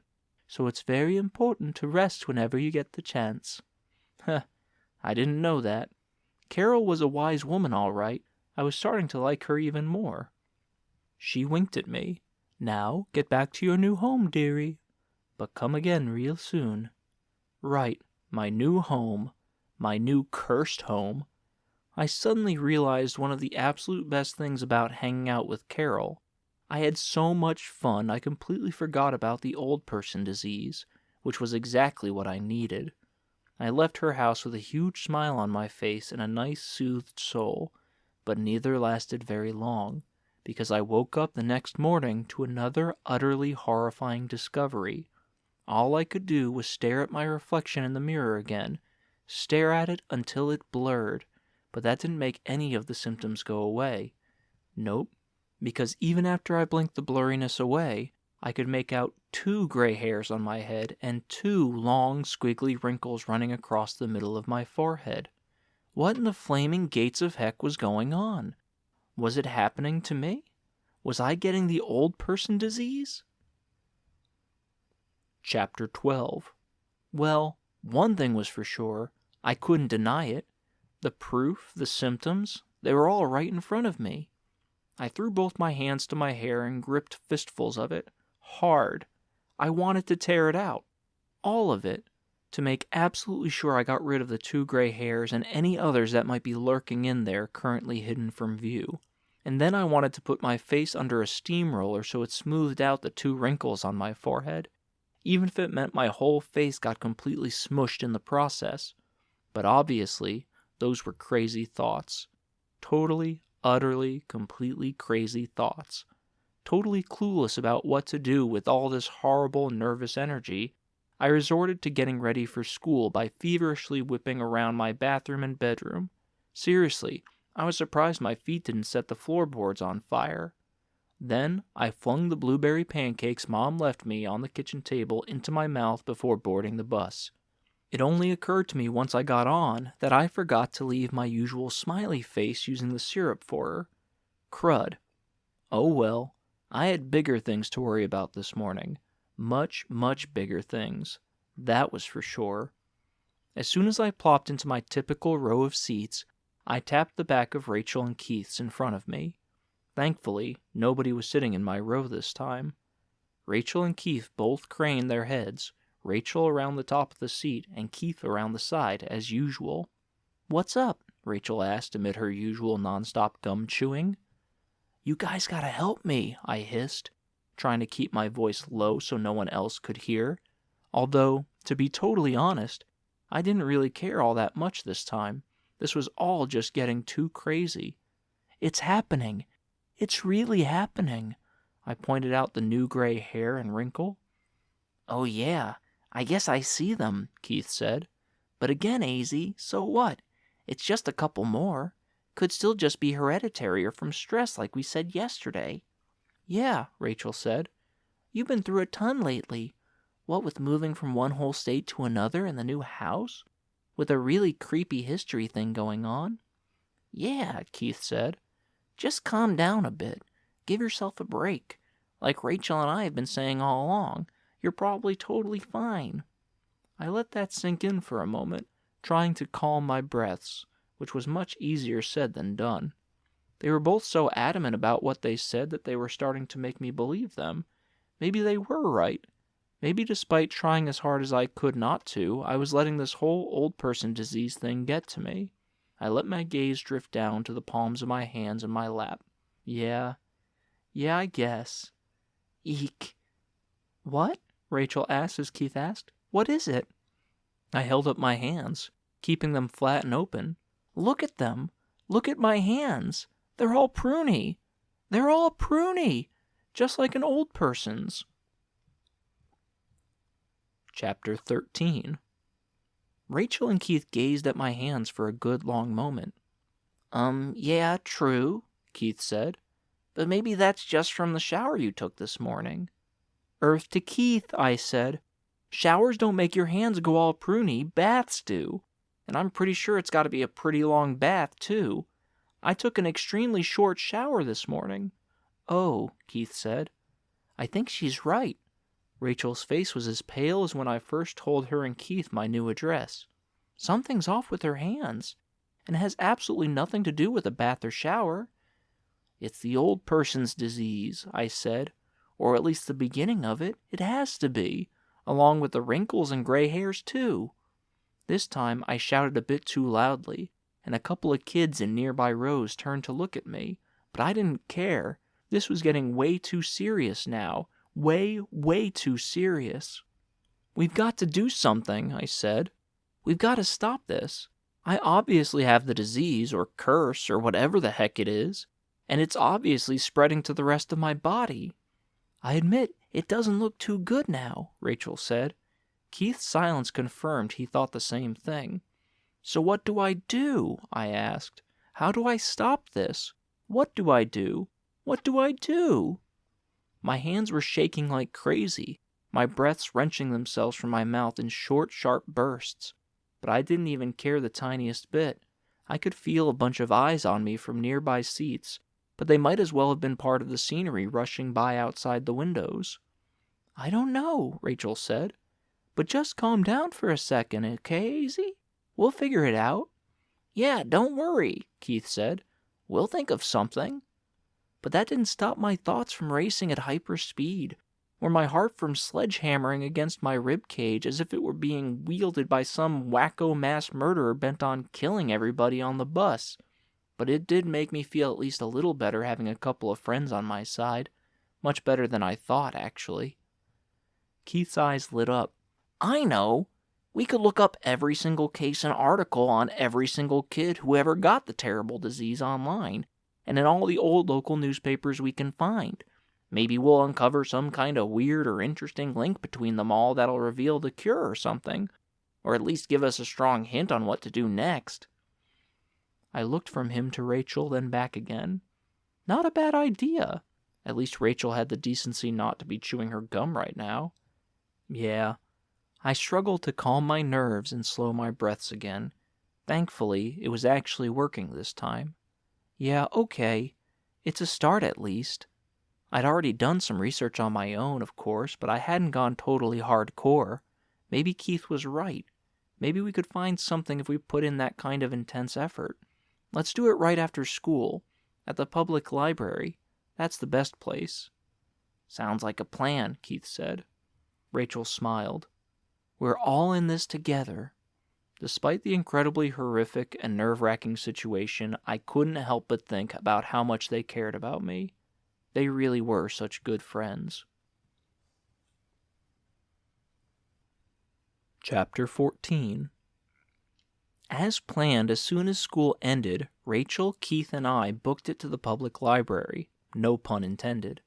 Thankfully, it was only a 5-minute walk from school, and we got to pass the town center on the way, which was basically a row of shops, including a grocery store, a laundromat, a pizza place, a Chinese restaurant, and a pharmacy. That was pretty much it, even smaller than the center of the tiny upstate New Hampshire town my family and I came from. Kinda cozy, actually. At the library, Rachel, Keith, and I got right to work, researching the old person disease cases online, and in a few old newspapers the library still had lying around and on microfilm. But unfortunately, after a couple of hours we didn't find much new information, at least nothing overly helpful anyway. Although we did discover only one kid ever got the illness at a time, so if a kid who lived in my house came down with the disease, if he had any siblings, none of them got it until after he died. And then, when the next family moved in, if there were a few kids, only one of them got it at a time too. So very strange. Also, most of the kids who contracted the illness kept babbling something about 2 witches who kept casting a youth-stealing curse on them, right before they perished, which explained the legend Rachel and Keith mentioned on my first day of school. Unfortunately, the articles never went into more detail than that, if there even was more anyway, since nobody ever believed what the sick kids said. The doctors and kids' families just figured the victims were so delirious from the disease they didn't know what they were saying or were influenced by what past kids with the bizarre illness had said on their deathbeds, so nobody really recorded much of it. Still, pretty weird so many of the victims happened to mention such similar and oddly specific things right before they died. Either way, I couldn't help but think, what an unbelievably terrible way to die. And the more articles I read, the more I wondered if the kids really had been telling the truth, but nobody bothered to listen. Well, obviously, it was kind of tough to believe in witches of all things, but still. Youth-stealing curse, I murmured after seeing the phrase for the second time. Rachel, Keith, and I were each sitting at our own slightly dated computers in a row of them along one of the library's main room's walls. It was a nice library as libraries went, super quiet, a little musty-smelling, and filled with 2-story shelves of books. Do they mean like in movies and fairy tales? You know, where a witch casts a spell on some poor, defenseless young girl or boy that steals their youth so she can make herself younger again? I sounded ridiculous even asking the question, but figured I might as well. There was a brief silence, only the computer's light hum and the shuffling of papers from another room reaching my ears. "Sounds like it," Rachel said. "Yeah," Keith said. "I can't think of anything else the victims could mean." "Yeah, same here." I shrugged and we continued researching. "Hey, check this out," Keith said a bit later, studying an old newspaper on the microfilm reader beside the computers now. I was still at a computer, and Rachel was hunched over another old newspaper at the table in the middle of the room. "This article says a 12-year-old kid named Eric Bowman's very last words were, 'Burn their woods, burn their woods,' and he yelled them as loudly as he could." He looked up. His eyes were dimming a ton. "Then he died." Nobody took what he said seriously, though, of course. Yikes! It felt as if a freezing gust of wind rippled through the room, even though nobody had opened any of the windows, making me shudder. It seemed even worse Eric had been my age when he passed away. Terrible. Just terrible. And what had he meant by his last words exactly? Had he been talking about the witches? And check this out! Rachel's gaze was glued to her newspaper. This 11-year-old girl named Isabel Cartel randomly yelled this on her deathbed. "They're witches! 2 witches! Destroy a piece of their property, and you destroy them and their spell." She looked up. But same thing with Eric. She died right after that, and this article doesn't mention anything else she said. Obviously, no one took her seriously either. Another invisible gust of wind slammed into me, and I wrapped my arms around my body, barely stifling another shudder. Seriously, this was all just so surreal and awful. "I guess that's why Eric yelled to burn their woods," I said. "He must have been talking about the witches' woods and knew what Isabel did about them, too. You know, that if you destroy a piece of their property, you destroy them and their spell." "Sounds like it," Keith said as Rachel nodded. "I don't get it, though," I said. "Let's say both Eric and Isabel actually weren't delirious from this terrible disease right before they died. How could they possibly have known all that stuff? I mean, it's not like the witches would just tell them on their deathbed how to defeat them, right?" Rachel and Keith exchanged glances, and then Keith shrugged. "True," Rachel said. "It doesn't really make any sense." "Which would probably also explain why no one took them or any of the other victims seriously when they were so sick," Keith said. "Yeah, true," I said. But I wasn't about to give up, not yet. This was our only lead, after all, as terrible and pathetic as that was. "All these witches' woods," I said. "Which ones are they?" I thought of all the patches of forest in town. Even though my family and I just moved here, it was impossible to miss the fact that the place was absolutely chock full of all different kinds and sizes of woods. In the suburban areas, at the park, randomly lining the streets. There were so many it was nearly impossible to even begin to count them all, let alone know which one Eric was referring to. Heck, even the outskirts of town were made up of miles and miles of sprawling wooded hills and mountains broken up by streams, brooks, highways, and all sorts of stuff. "Don't know," Rachel said as Keith shrugged again. Great, I muttered. Not that it was their fault. The situation was just so incredibly frustrating and terrifying. But like I said, I wasn't about to give up. Something had to give. Something just had to. I tried to grasp at something. Anything. You know, I said, there always seemed to be something a little weird, a little creepy even, about Miss Snaggleruth and Miss Gretchen, at least to me anyway. Rachel nodded slowly. Yeah, me too. Same here, Keith said. I let out a light sigh. Good. I was glad they agreed with me on that. Something felt wrong, or maybe even a little mean saying that. So, I said, do you guys think there's even a remote chance they could, well, be the witches? I mean, if anybody looks like witches in this town, it's definitely them. And there are 2 of them, and Lord knows they could use some more youth at this point. I tried to chuckle, but couldn't find nearly enough enthusiasm. I agree, Rachel said, even though I feel kind of bad saying that. Yeah, me too, Keith said. Good. I was glad we were all on the same page there, too. But don't they always appear kind of sad whenever they look at you? Rachel asked. I mean, why would they feel sad about stealing your youth if they're like evil witches or something? Ah, so I wasn't the only one who noticed. Good to know I wasn't imagining things either. Well, I said, maybe deep down, like deep down, they don't actually like stealing kids' youths. Like, maybe they resent it, but it's something they just plain have to do. You know, because of some rigid witch's code that they have or something, or to just plain stay alive. Rachel and Keith appeared to chew that over too, Rachel along with her gum as usual. Maybe, Rachel said. Keith jerked in his seat as he snapped his fingers. You know what? Both Miss Snaggleruth and Miss Gretchen survived their husbands, so they decided to live in the same house now, probably to save money and not be lonely and whatnot, and it's this little cottage in the woods, on the northern edge of town. He gently flared his eyes as he said that last part. Rachel straightened her own posture in her seat, her head towering above Keith's and mine now. Yeah, that's right. Ah, I said, I see what you're saying. You think maybe the woods they live in are the witches' woods Eric was talking about on his deathbed?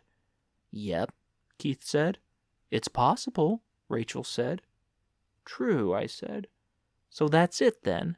That's our next goal. Well, I guess we can't just go over there and set their woods on fire, though. They might be totally innocent after all, and that could wind up being insanely dangerous if the fire spread and got out of control. Then it hit me. You know what? According to that girl Isabel, all we have to do is destroy a piece of the witch's property to defeat them and their spell, right? So, like, it could be something incredibly small or tiny. Yeah, that's right, Keith said. True, Rachel said. Great, I said. Let's do it. Tomorrow. We'll steal one of Miss Snaggleruth's pens or tissues or something from her desk or purse when she's out of her classroom or isn't looking, and totally destroy it. Should be easy as pie.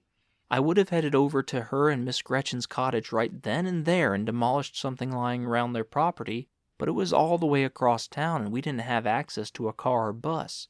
Plus, who knew if the teachers, or potentially witches, were more alert on their own property and what they were capable of if they spotted us? Overall, it made more sense to just wait until tomorrow. Great, Keith said as Rachel said. Sounds like a plan. What felt like a zillion bolts of electricity zapped my body, making me feel loads more alive.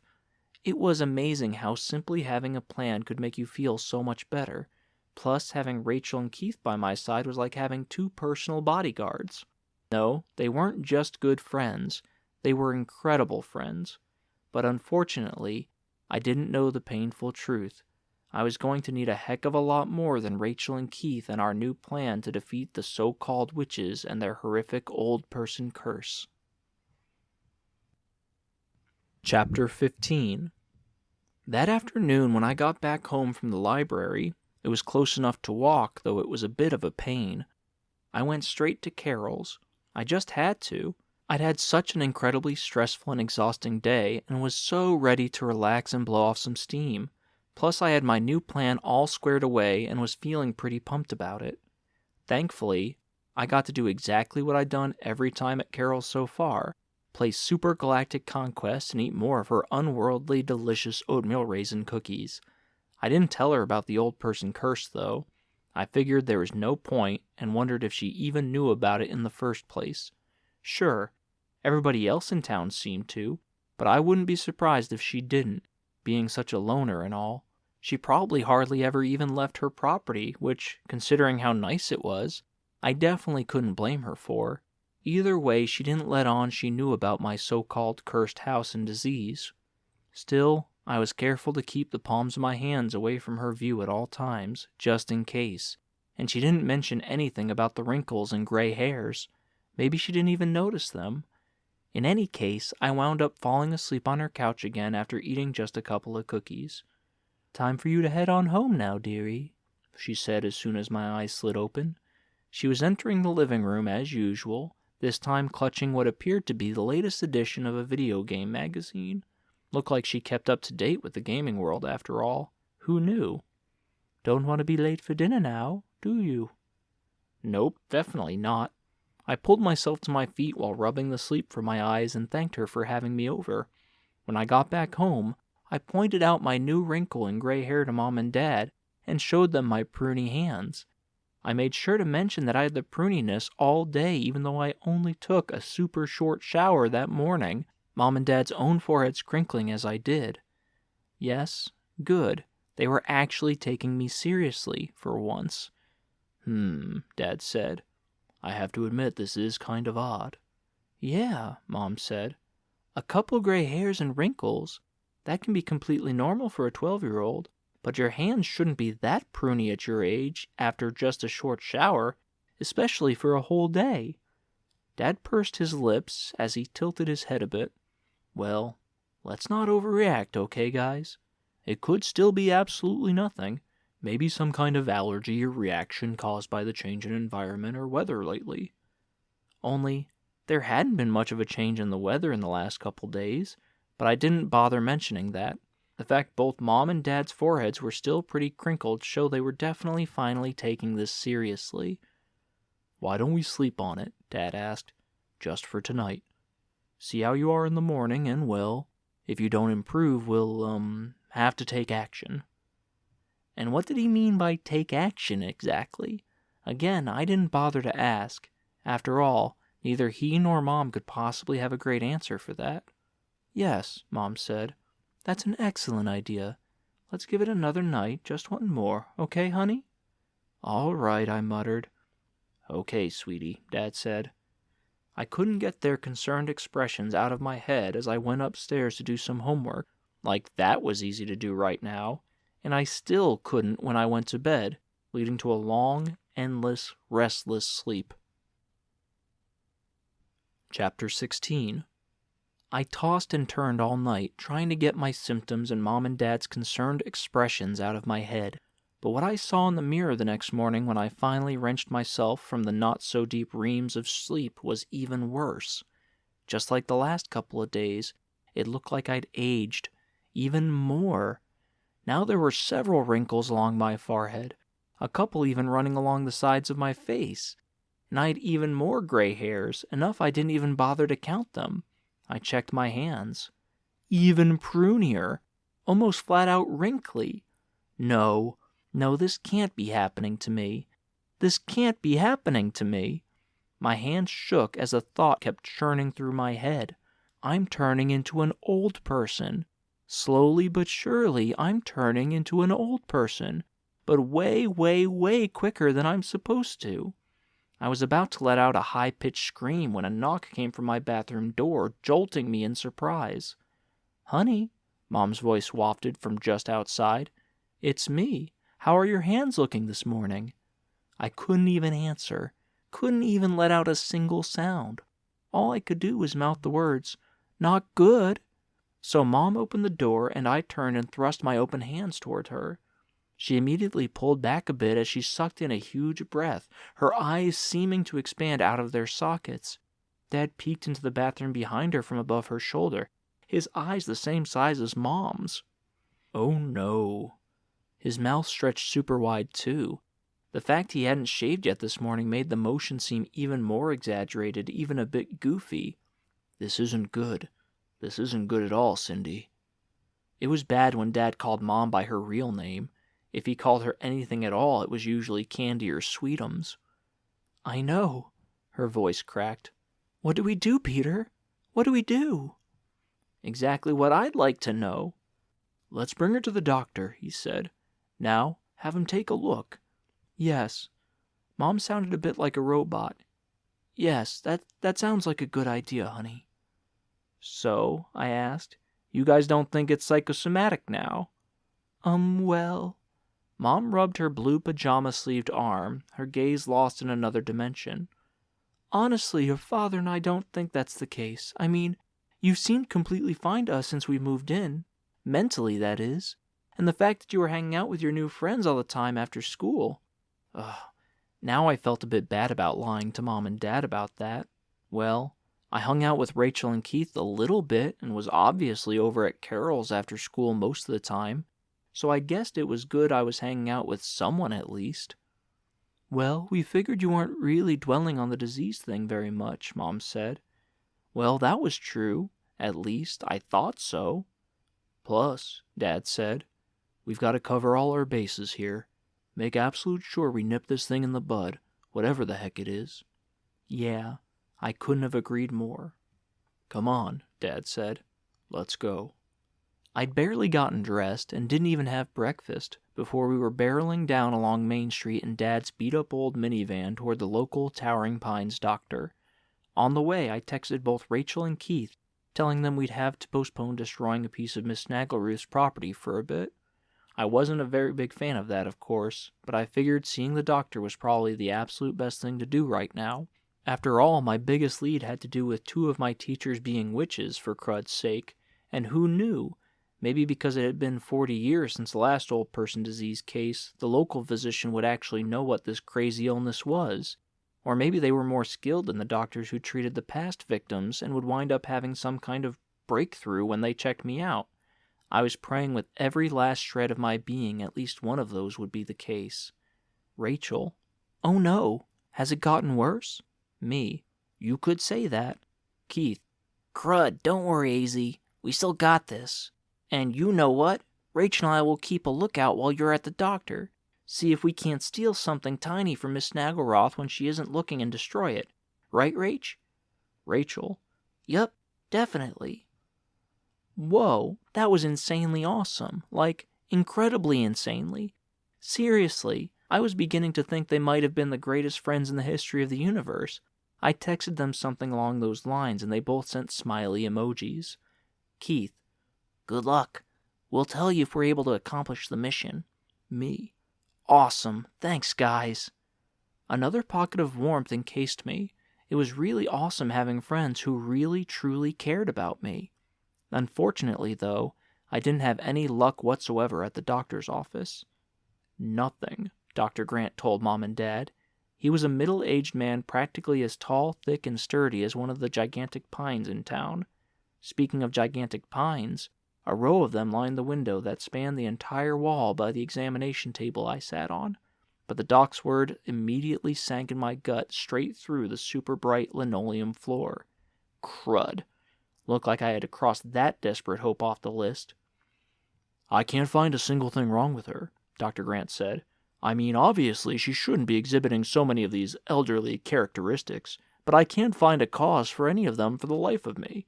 She checks out totally normal and healthy otherwise. I just don't know what to tell you." Although his voice sounded kind of sad, his face was mostly expressionless. "I understand," Dad said. Mom just nodded, still looking like she was staring off in another dimension. "You could get a second opinion," Dr. Grant said, "but I honestly wouldn't expect too much from that. This is, without a doubt, a very mysterious illness, whatever it is." He shrugged his hulking shoulders. "I'm so sorry." Mom's gaze finally returned to the here and now. "Thanks, Doctor, for checking out AZ on such short notice." She said to Dad, "I think we should at least try a couple more opinions." "Yeah, that's probably a good idea, honey." And that was what we did.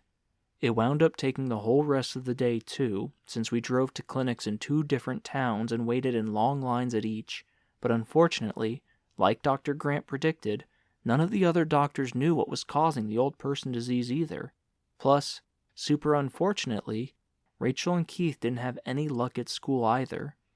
"We stole one of Miss Snaggleruth's tissues from her purse during lunch and tore it up," Keith texted me right after lunch period at school.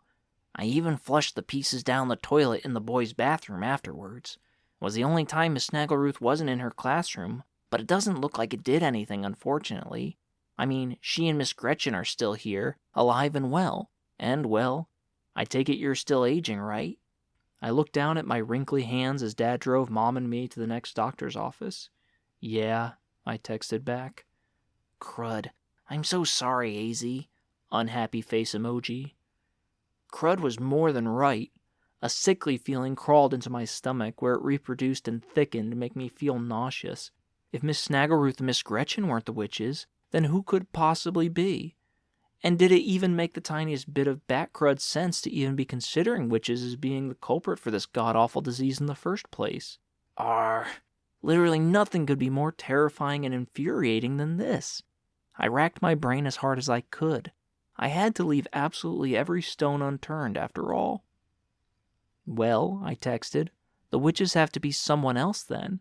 Tomorrow let's steal stuff from other teachers' desks and purses during lunch, including the principal's, and destroy them all. That would be the best time to do it anyway. Some teachers might have taken all their personal stuff home with them at the end of the school day, so hitting up all the classrooms before or after school might not have done any good. With any luck, something will belong to the witches, and we'll kill them and reverse the spell, and between the 3 of us, we should be able to hit up every classroom in the school and destroy all the teachers' stuff during that amount of time." It took a bit for Keith to text back. "Yeah, I think that's the best plan. Both Rach and I are down for it." Another well of warmth surged through me. "Awesome. Thanks so much, guys." "You got it. And don't worry, AZ. We'll figure out this whole thing. Rachel and I aren't going to let anything happen to you." Happy face emoji, thumbs up emoji. My heart swelled again, but the sickly feeling still hung thickly.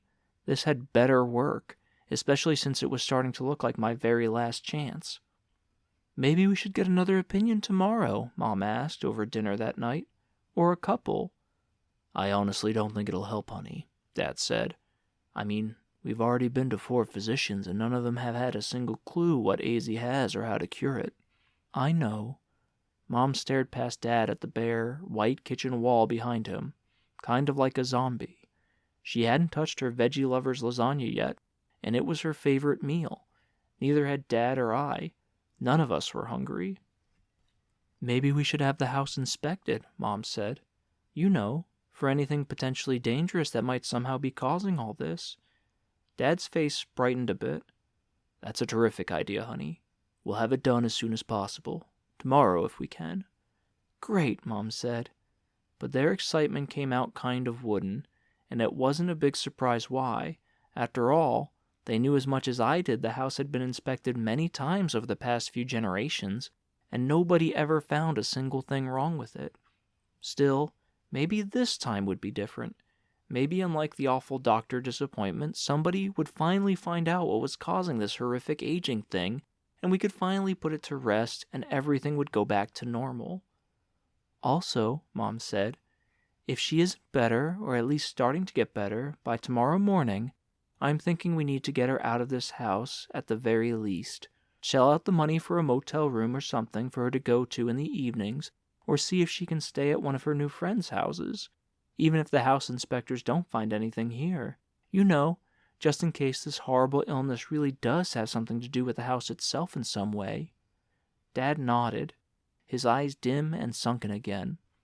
"I agree. Good idea, hun." I agreed too. Even though I knew Mom and Dad didn't have the money for a motel, I'd be sure to ask Rachel and Keith if it came to that. Or maybe even Carol. She was such a great friend too. I wouldn't be surprised if she'd immediately let me stay over her place. I went to sleep right after dinner. Was just way too exhausted and deflated after everything that had happened that day. Plus, I wanted to be super ready for my lunch period mission tomorrow with Rachel and Keith. but when I looked at myself in my bathroom mirror before bed, I almost passed out right then and there. I must have aged a bit more throughout the day, because my cheeks were now a little wrinkled, saggy, and speckled with a few brown spots, like an aging banana. Same with my face, hands, and arms. At least a quarter of my hair was now gray. I put my hands to my cheeks. They felt so dry, so soft, my fingers partly slipping into the little creases as I ran them along them. I gripped a whole bunch of my flesh, and it bunched up in my hand like a batch of incredibly thin dough. I let go, and it sagged back into place. I suddenly felt incredibly sick. I whipped the lid off the toilet and hurled, for a good solid few seconds. Then I slowly crawled into bed and pulled the thick covers over my frail, aging body. Ugh. I felt absolutely awful. Every single part of me, both mentally and physically. How was I ever going to get through this? Would I even be able to? Would it even matter if I completely removed myself from the house? And if not, how much longer did I actually have left to live? Chapter 17. That was the last thought I remembered having before a loud noise woke me up, although it wasn't so much a noise as what sounded like a boisterous chanting of words. I snapped my eyes open and sat up straight, everything totally silent now. Chills raced through me, and I hugged my wrinkly legs tight against my chest. It was absolutely freezing in here. I feverishly glanced around. I was sitting on my bed, my slightly rumpled blanket on top of me, a sliver of a silvery moon hanging low in the black web of sky outside my window. It was barely visible between a couple of dark gray blobs of clouds. Wait a minute. My window. It was open. Totally open, the curtains fluttering a little in the light breeze. What in the... How did that happen? And why? I definitely hadn't opened it, and Mom and Dad never would have. It was way too cold outside this time of year, and it didn't help there was always a draft in the house anyway, especially at night, because of all the cracks in the wooden walls and ceilings. Somebody else must have opened the window then, from the outside. But if so, then who? And why? And did that mean they'd actually come into my room and actually been in here with me for a bit while I slept? Chapter 18. I ripped my blanket off me and jumped from my bed, but as soon as I did, every single bone and muscle in my body groaned, causing me to almost plop right back into the mattress. Oh, my poor old aching body. Wait, what the heck was I talking about? I wasn't old. I lumbered slowly toward the window. Couldn't go any faster, but the posters of my favorite video game, science fiction, and fantasy book characters lining all the walls gave me at least some strength, helped get my adrenaline going. They were rooting for me. I could just feel it. I finally made it to the open window and peered out, but nothing. Nobody was there. Just the moon, clouds, and inky darkness. I gazed down at the patch of grass that ran along the sides of the house, 2 large rectangular air conditioning units hugging it directly below my window. Their light hum was almost comforting. Almost. The tall, iron fence that surrounded our property stretched beyond the grass with its overhanging ivy. Carol's red brick house was still and dark behind that. But make no mistake, something was off here. Horribly, horribly off. Aside from my window being open, I could just feel it, like something hanging thickly in the air, and I definitely just heard some kind of odd chant while I was sleeping. A very loud chant at that, like from someone who was actually inside my room, or maybe just outside the open window, if that was even possible. I tried to recall any of the chant's words, but couldn't. Come to think of it, I didn't think they actually had been words. At least not English or any language I recognized. Then it hit me like a tub of cement, and my entire body went ice-age cold, making me both shiver and shudder at the same time. They must have been witches' words. Oh God, they'd been here. They'd actually been here. Somehow, some way, the 2 horrible witches who'd been plaguing me with their horrendous youth-sucking curse ever since Mom, Dad, and I moved into this godforsaken house had been right here in my room. But something still didn't quite make sense about that. According to the old person disease's victims, the witches had to keep casting this youth-stealing spell of theirs over the course of a few days in order for it to work. And I'd had the illness for at least a couple of days now, so if what I just heard really was the witches chanting their spell, that meant they'd been doing it right next to me while I slept this entire time. But there was no way in flaming heck I wouldn't have heard that incredibly loud chant before tonight. Even if I was in a super deep sleep, it just didn't make any sense. And then I saw it. A face. In one of Carol's house's windows. A glint of moonlight bounced off the window, illuminating it. Our gazes locked for a split second, and then the face slid quickly out of view. But that was all I needed. That was all I needed to see that it clearly hadn't been Carol's. No, it had been another woman's. Another middle-aged woman's. This one with graying brown hair and hazel eyes. Another woman was inside Carol's house. But how? And why? Where had she come from? And how long had she been there, whoever she was? Carol, a self-proclaimed loner, had never told me about her.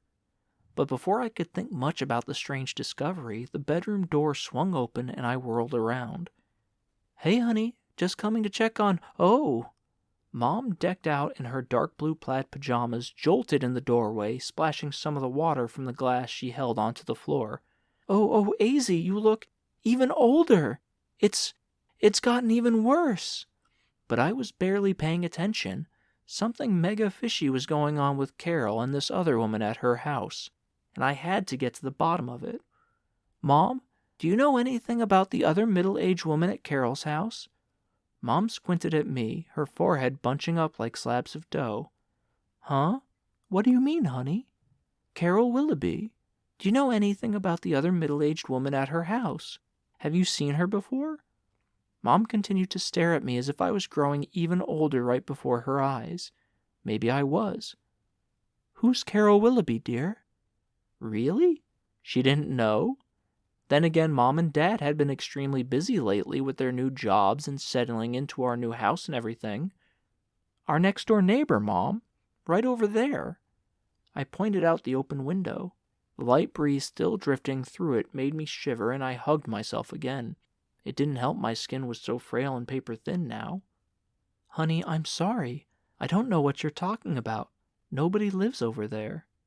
"Yeah, Carol does. Carol Willoughby. That's her house. You haven't met her yet?" "No, honey, that's impossible." "Huh? Why not? Why wasn't Mom making any sense right now?" She swallowed hard, her hand that held her glass slightly trembling. "Because there's absolutely nothing over there, sweetie. It's just a forest. A small patch of woods." Chapter 19. What? No way. Did she just say what I think she just said? "What was that?" I asked. "No one lives there, honey. It's just a patch of woods. A really small one. There's another neighborhood on the other side, I believe." She leaned slightly to the side as she arched an eyebrow at me. "Why would you—" No. This whole time, Carol had been one of the witches. She and her mystery witch partner had been the ones casting this horrific youth-stealing curse on me this entire time. Because that had to be what was going on here. There was no doubt about it. It was the only thing that made any sense. Which also meant this whole time, Carol and her witch friend had been continually casting some sort of magic spell that made only me be able to see their house and garden, not Mom, Dad, or anybody else. To everyone else, their property just looked like a patch of woods. And then Carol, the awful, despicable witch she was, kept luring me over there from the very beginning, just like she and her witch friend must have done to 15 other kids in the past. And the cookies, those unbelievably delicious cookies in the incredibly fun video game, they must have not been real at all. They must have also been spells cast by the witches to keep my attention, to keep me at their house. After all, there is no way any of those things could be that amazing. It was literally impossible. Otherworldly, like how I thought in a way this whole time. And also, now that I thought about it, all those things were such coincidences too. every single one of them. I mean, the fact that I loved single-player video games, how oatmeal raisin cookies were my favorite, even the gigantic azalea bushes of all types in Carol's garden despite the fact it was the middle of October. Wait, the cookies. I remember I always took a little nap right after I ate a couple, but that must not have been just any little nap. The cookies must have put me in some kind of incredibly deep sleep, one in which I couldn't hear a single thing, or at least not the loud spell the witches must have chanted at that point to steal my youth. This all explained why I heard the chant tonight too. Since I hadn't visited Carol today, she and her witch friend must have snuck over here while I slept and chanted the spell, either in my room or just outside my window. It was a bit of a risk since I hadn't eaten the magic cookies to knock me out super cold, but I guessed it was one that they had to take at this point. Gah, Carol had fooled me. She and her witch friend had fooled me all along. The horrible, despicable witches. And to think she had actually been my friend, or at least I thought she had been, but this whole time, she never cared about me. Not the tiniest shred. She never actually liked hanging out with me or eating cookies or playing video games with me. I could feel the corners of my eyes burn, but then what Carol and her witch friend's victim, Eric Bowman, said on his deathbed flashed through my mind again. Burn their woods. Burn their woods. Honey, Mom said, ripping me back to the present, I think you've become delirious with the disease. Her eyes were so bleak they appeared like gaping black holes, windows into another universe made up of sheer nothingness. We've got to get you to the hospital right now. There's no time to waste. Peter! She called down the hall toward her and Dad's bedroom. We've got to get Azy to the hospital, right this very second. What? I cried. No, we don't, Mom. I'll be fine. Really, I promise.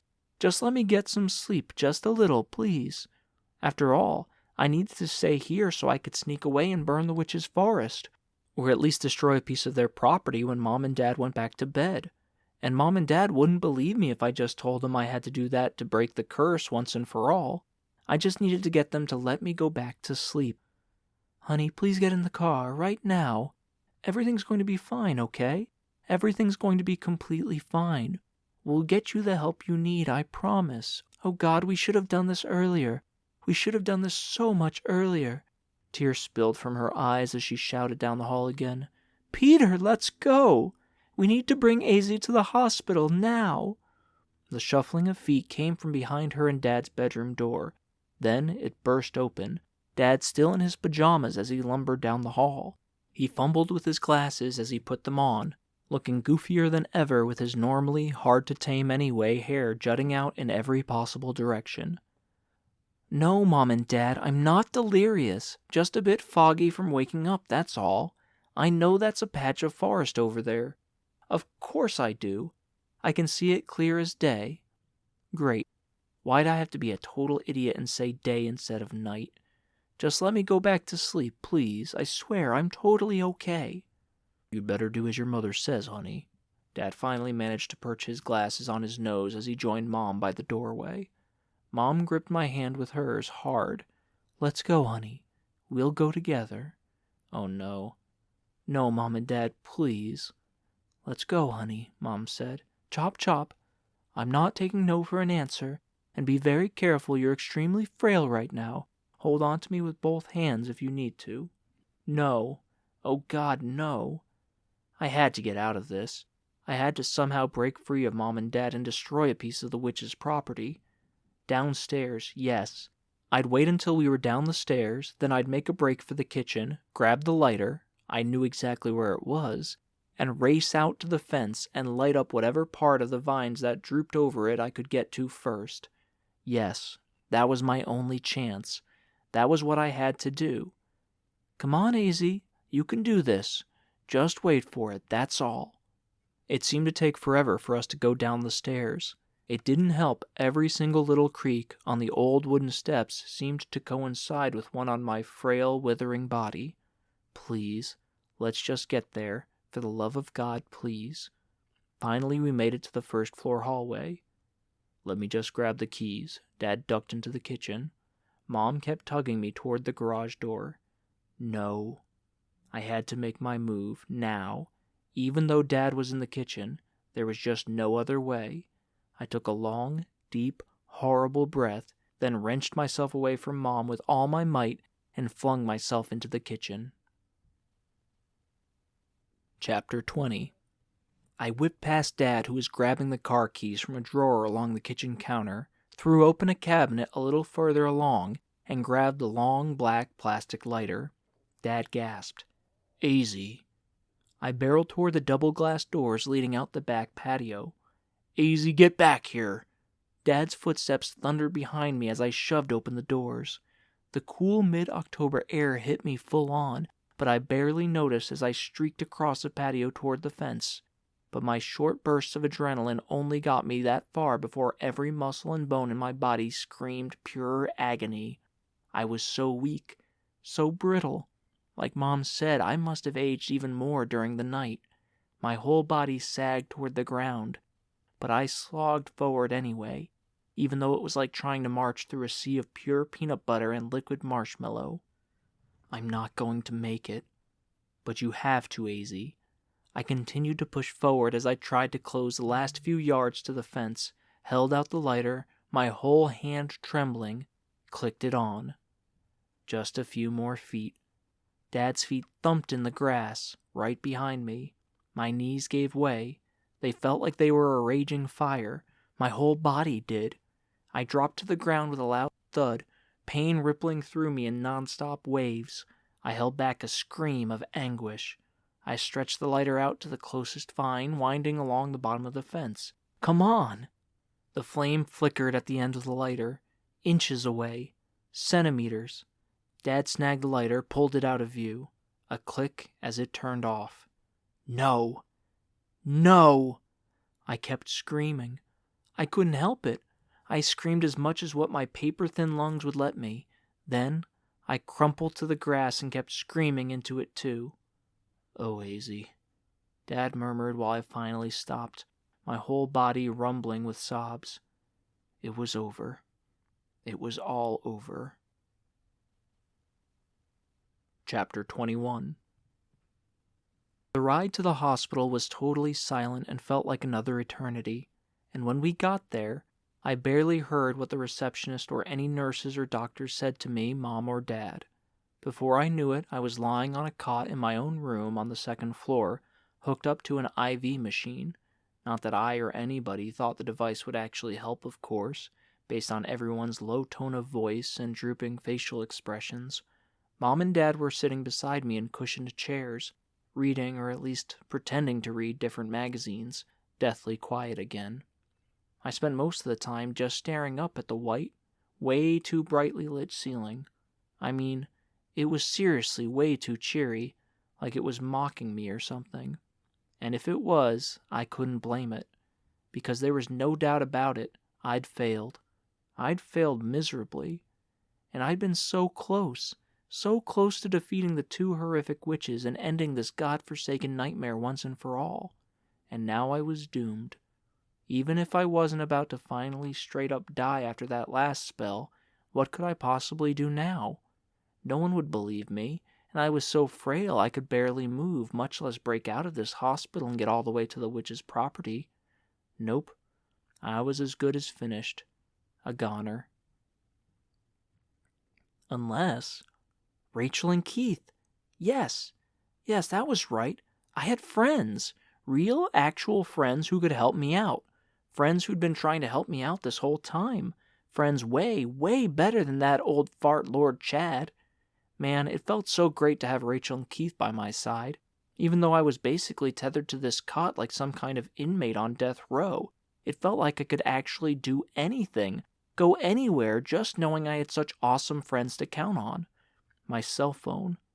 I needed my cell phone, so I could text them and tell them to burn part of the witch's vines, or all of them, or maybe even the entire patch of forest next to my house for all I cared. And they had to do it as soon as possible, and I knew they would. Unlike Mom and Dad and the doctors and nurses, I knew they'd believe me and do what I said, but I didn't have my phone on me. All my pockets had been emptied when I'd put on my hospital gown. "Mom, Dad," I said. They looked up from their magazines. "What is it, honey?" Mom asked. "Could you please get me my cell phone? I want to text Rachel and Keith, tell them what's going on." As if on cue, the hospital room door swung open and a nurse stepped in with Rachel and Keith. What the? Yes, even better. What perfect timing. It was like heaven suddenly ripped open above me and was spilling all its glory down on me in soft, warm, cottony gooiness. I glanced at the window. It was daylight outside. School must have just ended. I'd been so incredibly sick, tired, and heartbroken I'd totally lost all track of time. The nurse smiled at me. "Hello, Azy." "Hey, Jill." At least I remembered her name. "These two say they're your friends." She gestured at Rachel and Keith, who then also smiled especially warm smiles. "And that they wanted to see how you're doing. Is that all right with you, Azy?" Yes, definitely. Seriously, I would have kissed all of them on the lips, including Jill, if my body was sprier, and it wouldn't have been incredibly awkward. "Excellent." She left the room. "It's so great to see you guys," I said. Mom and Dad gently closed their magazines and stood. "I believe we haven't officially had the pleasure," Dad said, extending his free hand to them. They introduced themselves to each other and shook each other's hands. Mom and Dad," I said, "is it okay if I talk with only Rachel and Keith, just for like a minute or so?" Dad pushed his glasses up further on his nose and cast a sidelong glance at Mom, who didn't respond. "Of course, honey." "Better make it a couple," Keith said with a grin. "We have a lot to catch up on, don't we?" He curved an eyebrow at Rachel, then me. Rachel and I both nodded. More than you could possibly imagine, I wanted to say, but of course I couldn't in front of Mom and Dad. Mom and Dad chuckled. Mom and Dad?" I said. "Oh, right." A cheesy grin slid on Dad's face as he and Mom left the room. "Thank God you guys are here," I said. "You have no idea what I've been through over the past 12 hours or so." "Oh, I think we might have some idea," Rachel said with a grin of her own, although I couldn't help but feel like something was off about it, something I couldn't quite put a finger on. "I'll tell you everything in a sec," I said, "but the number one thing you absolutely must do as soon as you can is burn down the patch, or at least part of the patch of woods by my house. The one directly to the right of it if you're facing the driveway. It's the only way to destroy the witches and their horrific youth-stealing curse, both for me and all the kids who ever live in my house in the future. Do you think you guys can do that?" Rachel and Keith looked at each other, their grins now stretching to the ends of their faces. "Oh, we can definitely do that," Keith said. "But we also definitely won't," Rachel said. "Huh? Wait, what?" I sputtered. "Why not?" Before I could even fully digest what Rachel just said, her and Keith's bodies flickered hazily for just a split second, and in their places were two totally different people, Carol Willoughby and what looked to be the other woman I'd seen in her house's window last night, the one with the graying brown hair and hazel eyes, only both women appeared a lot younger now, maybe 20 years or so. None of their hair was even graying anymore. "Because we're not really Rachel and Keith," said Rachel, who had just been Carol. "Well, we are Rachel and Keith," Keith said. "We always have been. We're also always the two witches who've been living right next door to you, casting the youth-stealing spell on you the whole time." "Yup," Rachel said over an especially loud, infamous pop of her gum. "That's right." "What? No, it couldn't be." Chapter 22. "Help!" I screamed as loudly as I possibly could, thrashing in my cot despite the whole white-hot pain it caused my entire body. "Please help! Mom! Dad! Jill!" Rachel and Keith clapped both their hands to their ears. I kept screaming until I scorched and charred my throat, making it throb with pain. "It won't do any good," Keith said when I finally stopped. "Yeah," Rachel said. "We've already cast a spell that makes this room completely soundproof. It's a super easy one since it's real short, and you don't even have to say the words out loud. Unlike some spells, she grumbled. That didn't stop me, though. I screamed for help again for a good few more seconds despite the terrible pain and the fact that my vocal cords were already practically shredded. But again, nothing happened. Nada.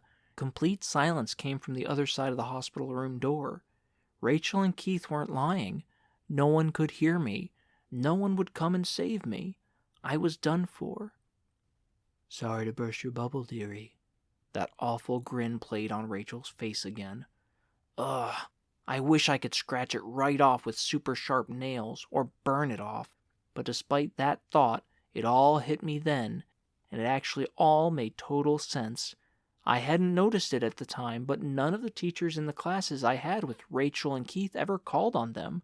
Not a single time. And then there'd been a couple of kids who called me freak or loser on the bus and in the cafeteria. They must have seen me sitting there talking to what appeared to be nobody. I must have looked like a complete and total lunatic. After all, my friends, my real friends, weren't actually real. A lump snagged in my throat, my vision growing a little blurry. Even my ruptured throat felt a bit more inflamed if possible. Like with Carol, Rachel and Keith didn't care for me either. They never had. They weren't the best friends in the history of the entire universe. Instead, they'd been misleading me and stealing my youth the whole time I'd been living in Towering Pines, like the insanely mean, awful witches they actually were. The burning sensation in my throat spread to the rest of my body, lighting it on fire. Then the feeling quickly vanished, leaving me completely empty, hollow, numb. There was no doubt about it. This was the absolute worst thing I'd ever experienced in my entire life. Losing my two best friends, people who I thought actually cared about me, would fight even the toughest, most intense battle for me. They weren't actually real. I should have known I couldn't have any real friends. Nobody really liked me. Nobody ever really liked me. But why? I asked. Well, Rachel said, we need to stay alive, you know. Keep making ourselves younger and younger so we can keep living throughout the generations. And there's nothing as pure, strong, and long-lasting as a young child's youth. Am I right, Elizabeth? Or am I right? Keith said. I have to say you're right, my dear. Or should I say dearie? And you know what else? It was pretty darn fun, too, I mean. It was an absolute blast making you think you had friends, Azy. You know, when you really didn't, of course. And pretending to be your friends was a great way to keep you off our case, too. You know, keep you thinking the real witches were a couple of teachers, or at least someone else at school. You know, instead of right next door to your house. Yeah, pretty clever, eh? Ugh, the monsters. The absolute monsters. No, these two weren't really witches at all. They were insanely cruel, horrible monsters. Oh, Rachel said. And everything you, Keith, and I researched about us at the library is true, by the way. But, well, there's nothing you can do about it now. No one will believe you, no matter what you say. Nope. You're stuck here, Azy. You're stuck on this very cot, destined to keep growing older over the next few hours until you finally die. She threw back her head and let out a full-on witch's cackle that turned all my bones to mush, then liquid. That's right, Keith said. How does it feel to know how to defeat us, yet there's not a single thing you can do about it? I had no answer for that.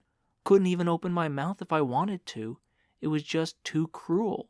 Way too cruel to even begin to respond to or even understand. But clearly Carol and her fellow witch got a kick out of being cruel. It was part of what made them beat, I guessed. Now, Keith said, for the finale, if you don't mind, my beloved Carol. I certainly don't, my beloved Elizabeth. Ah, so that was the other witch's name. Only one more spell, and that should do it, my pretty. You'll be as dead as the straw on a witch's broom, and then we'll be, well, even younger and prettier than we are right now. And did we say thank you, by the way? Keith asked. Yeah, thank you, Azy. Thank you so much. You're such a sweetheart yourself, honey. A real doll, that's for sure. This time, Rachel gave me such a sickeningly sweet smile I almost hurled right on the spot. Ugh, the despicable, horrific witches. They were the ones who deserved to age a few days until they died, not me. Rachel pulled what looked like an old-fashioned scroll of manila paper out of her pocket and unraveled it. "All right. Ready, Elizabeth?" Keith nodded. "Okay," Rachel said. "Let's go."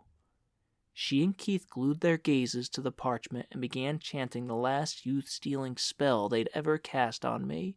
And yeah, it was in some weirdo witch language I didn't understand and was super loud, echoing in the small room. It even seemed to echo inside my eardrums too, making them ring. I guess this particular spell had to be so loud in order to work, and excruciatingly. All I could do was lie there and watch and listen to them chant. Couldn't even move if I wanted to. I was so old and feeble now. Nope, no doubt about it. I couldn't have a single chance now. It was only a matter of time. Chapter 23. Come on, AZ, think. Think. You have to think. I mean, there had to be something I could do to stop the witches. Something to defeat them and reverse all of this. But what? And how? My gaze fell on the unraveled scroll Rachel held, and an idea hit me. "Hold on just 1 second, I cried. But she and Keith kept chanting. "Hold on, please! Just 1 second! I would like one last request. Just one small, puny last request. You know, before I die, please." The witches stopped chanting, went deathly quiet. "Please, it's the very least you could do. Just one last request, please." "Why should we give you one?" Rachel asked over a rigorous chew of her gum. "Because I'm going to die, and both of you guys get to live, and you get to keep living, you know, throughout all these generations and on into the future. You have to feel at least a tiny bit bad for me." Rachel and Keith exchanged glances. Then Rachel's gaze slowly rolled toward the ceiling. Finally, she shrugged. "Okay, fine, I guess that's possible. As long as it's incredibly small and puny like you said." "Yeah, definitely," I said. "Are you sure, Carol?" Keith glanced at her, his forehead and eyebrows all furrowed. "Yeah, why not? I mean, luckily, with this particular spell, we can just pick up where we left off, and there's only a couple lines left anyway. Plus, this last request thing should just take a couple of seconds. What do you want exactly, dearie?" As super pumped as I was, she said yes. I groaned inwardly at the same time. I was pretty sure I'd hate the word dearie forever now, even in the afterlife. "Just an oatmeal raisin cookie. A real tiny one, that's all. Pretty please?" That was probably all I could eat anyway, given my incredibly old and frail body, and even though it probably didn't help the slightest bit, I'd made my lips extra pouty and gave my best puppy eyes. "You know they're my favorite." "Oh," Rachel said, "I'm well aware of that, and I definitely make the absolute best of those. Now don't I, dearie?" Another twinge in my stomach. "Oh yeah, definitely." "Again, are you sure, Carol?" Keith asked. "Yup, one last cookie for our latest victim here. And you know what? She's actually pretty smart when you think about it. None of our past victims asked for a last request. They were too busy crying and freaking out about the fact they were so sick and about to die. If they'd been even the tiniest bit intelligent, they would have taken advantage of their final moments like our good old friend Azalea here. Right, AZ?" Ugh, seriously, I really hated these witches, like more than the deepest, darkest bowels of hell. Yep, that's right. Rachel let out a short, not overly loud chant, and an oatmeal raisin cookie appeared in her hand. "Here you go, sweetie." She held it out to me, a hint of a smirk hanging in the corner of her mouth. "Thanks." While I gripped the cookie, I couldn't help but notice a couple of the little raisins appeared to be moving just the tiniest bit. What the? And then it hit me. They weren't really raisins, but incredibly tiny black beetles wedged in the dough. And Rachel clearly didn't think I'd noticed before I took a big healthy bite out of the cookie. Ah, seriously, what a complete and total witch. Oh wait, is it possible to get a candle for it? You know, just a little one. Like a birthday one?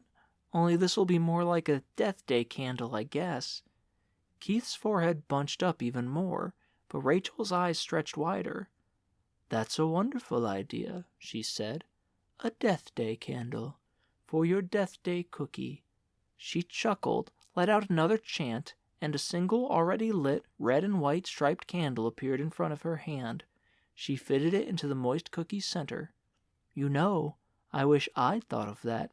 You're a lot cleverer than I'd given you credit for, Azy. Than we both have. Now, go ahead and blow out your death day candle before you eat your last cookie, dearie." "Thanks, Carol.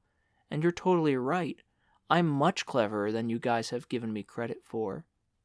And with that, I used every last bit of energy I had to yank the candle out of the cookie and thrust it against the paper scroll she held in her other hand. Her and Keith's eyes bulged from their sockets as a quarter of the flame blossomed on the paper and then quickly grew. Rachel let out a blood-curdling scream as she yanked the paper away and blew on it over and over, but it was too late. The damage had already been done. A large black ring of charred paper about the size of a golf ball marred the middle of the sheet, blocking out a bunch of the spell's words and effectively destroying a piece of the witch's property.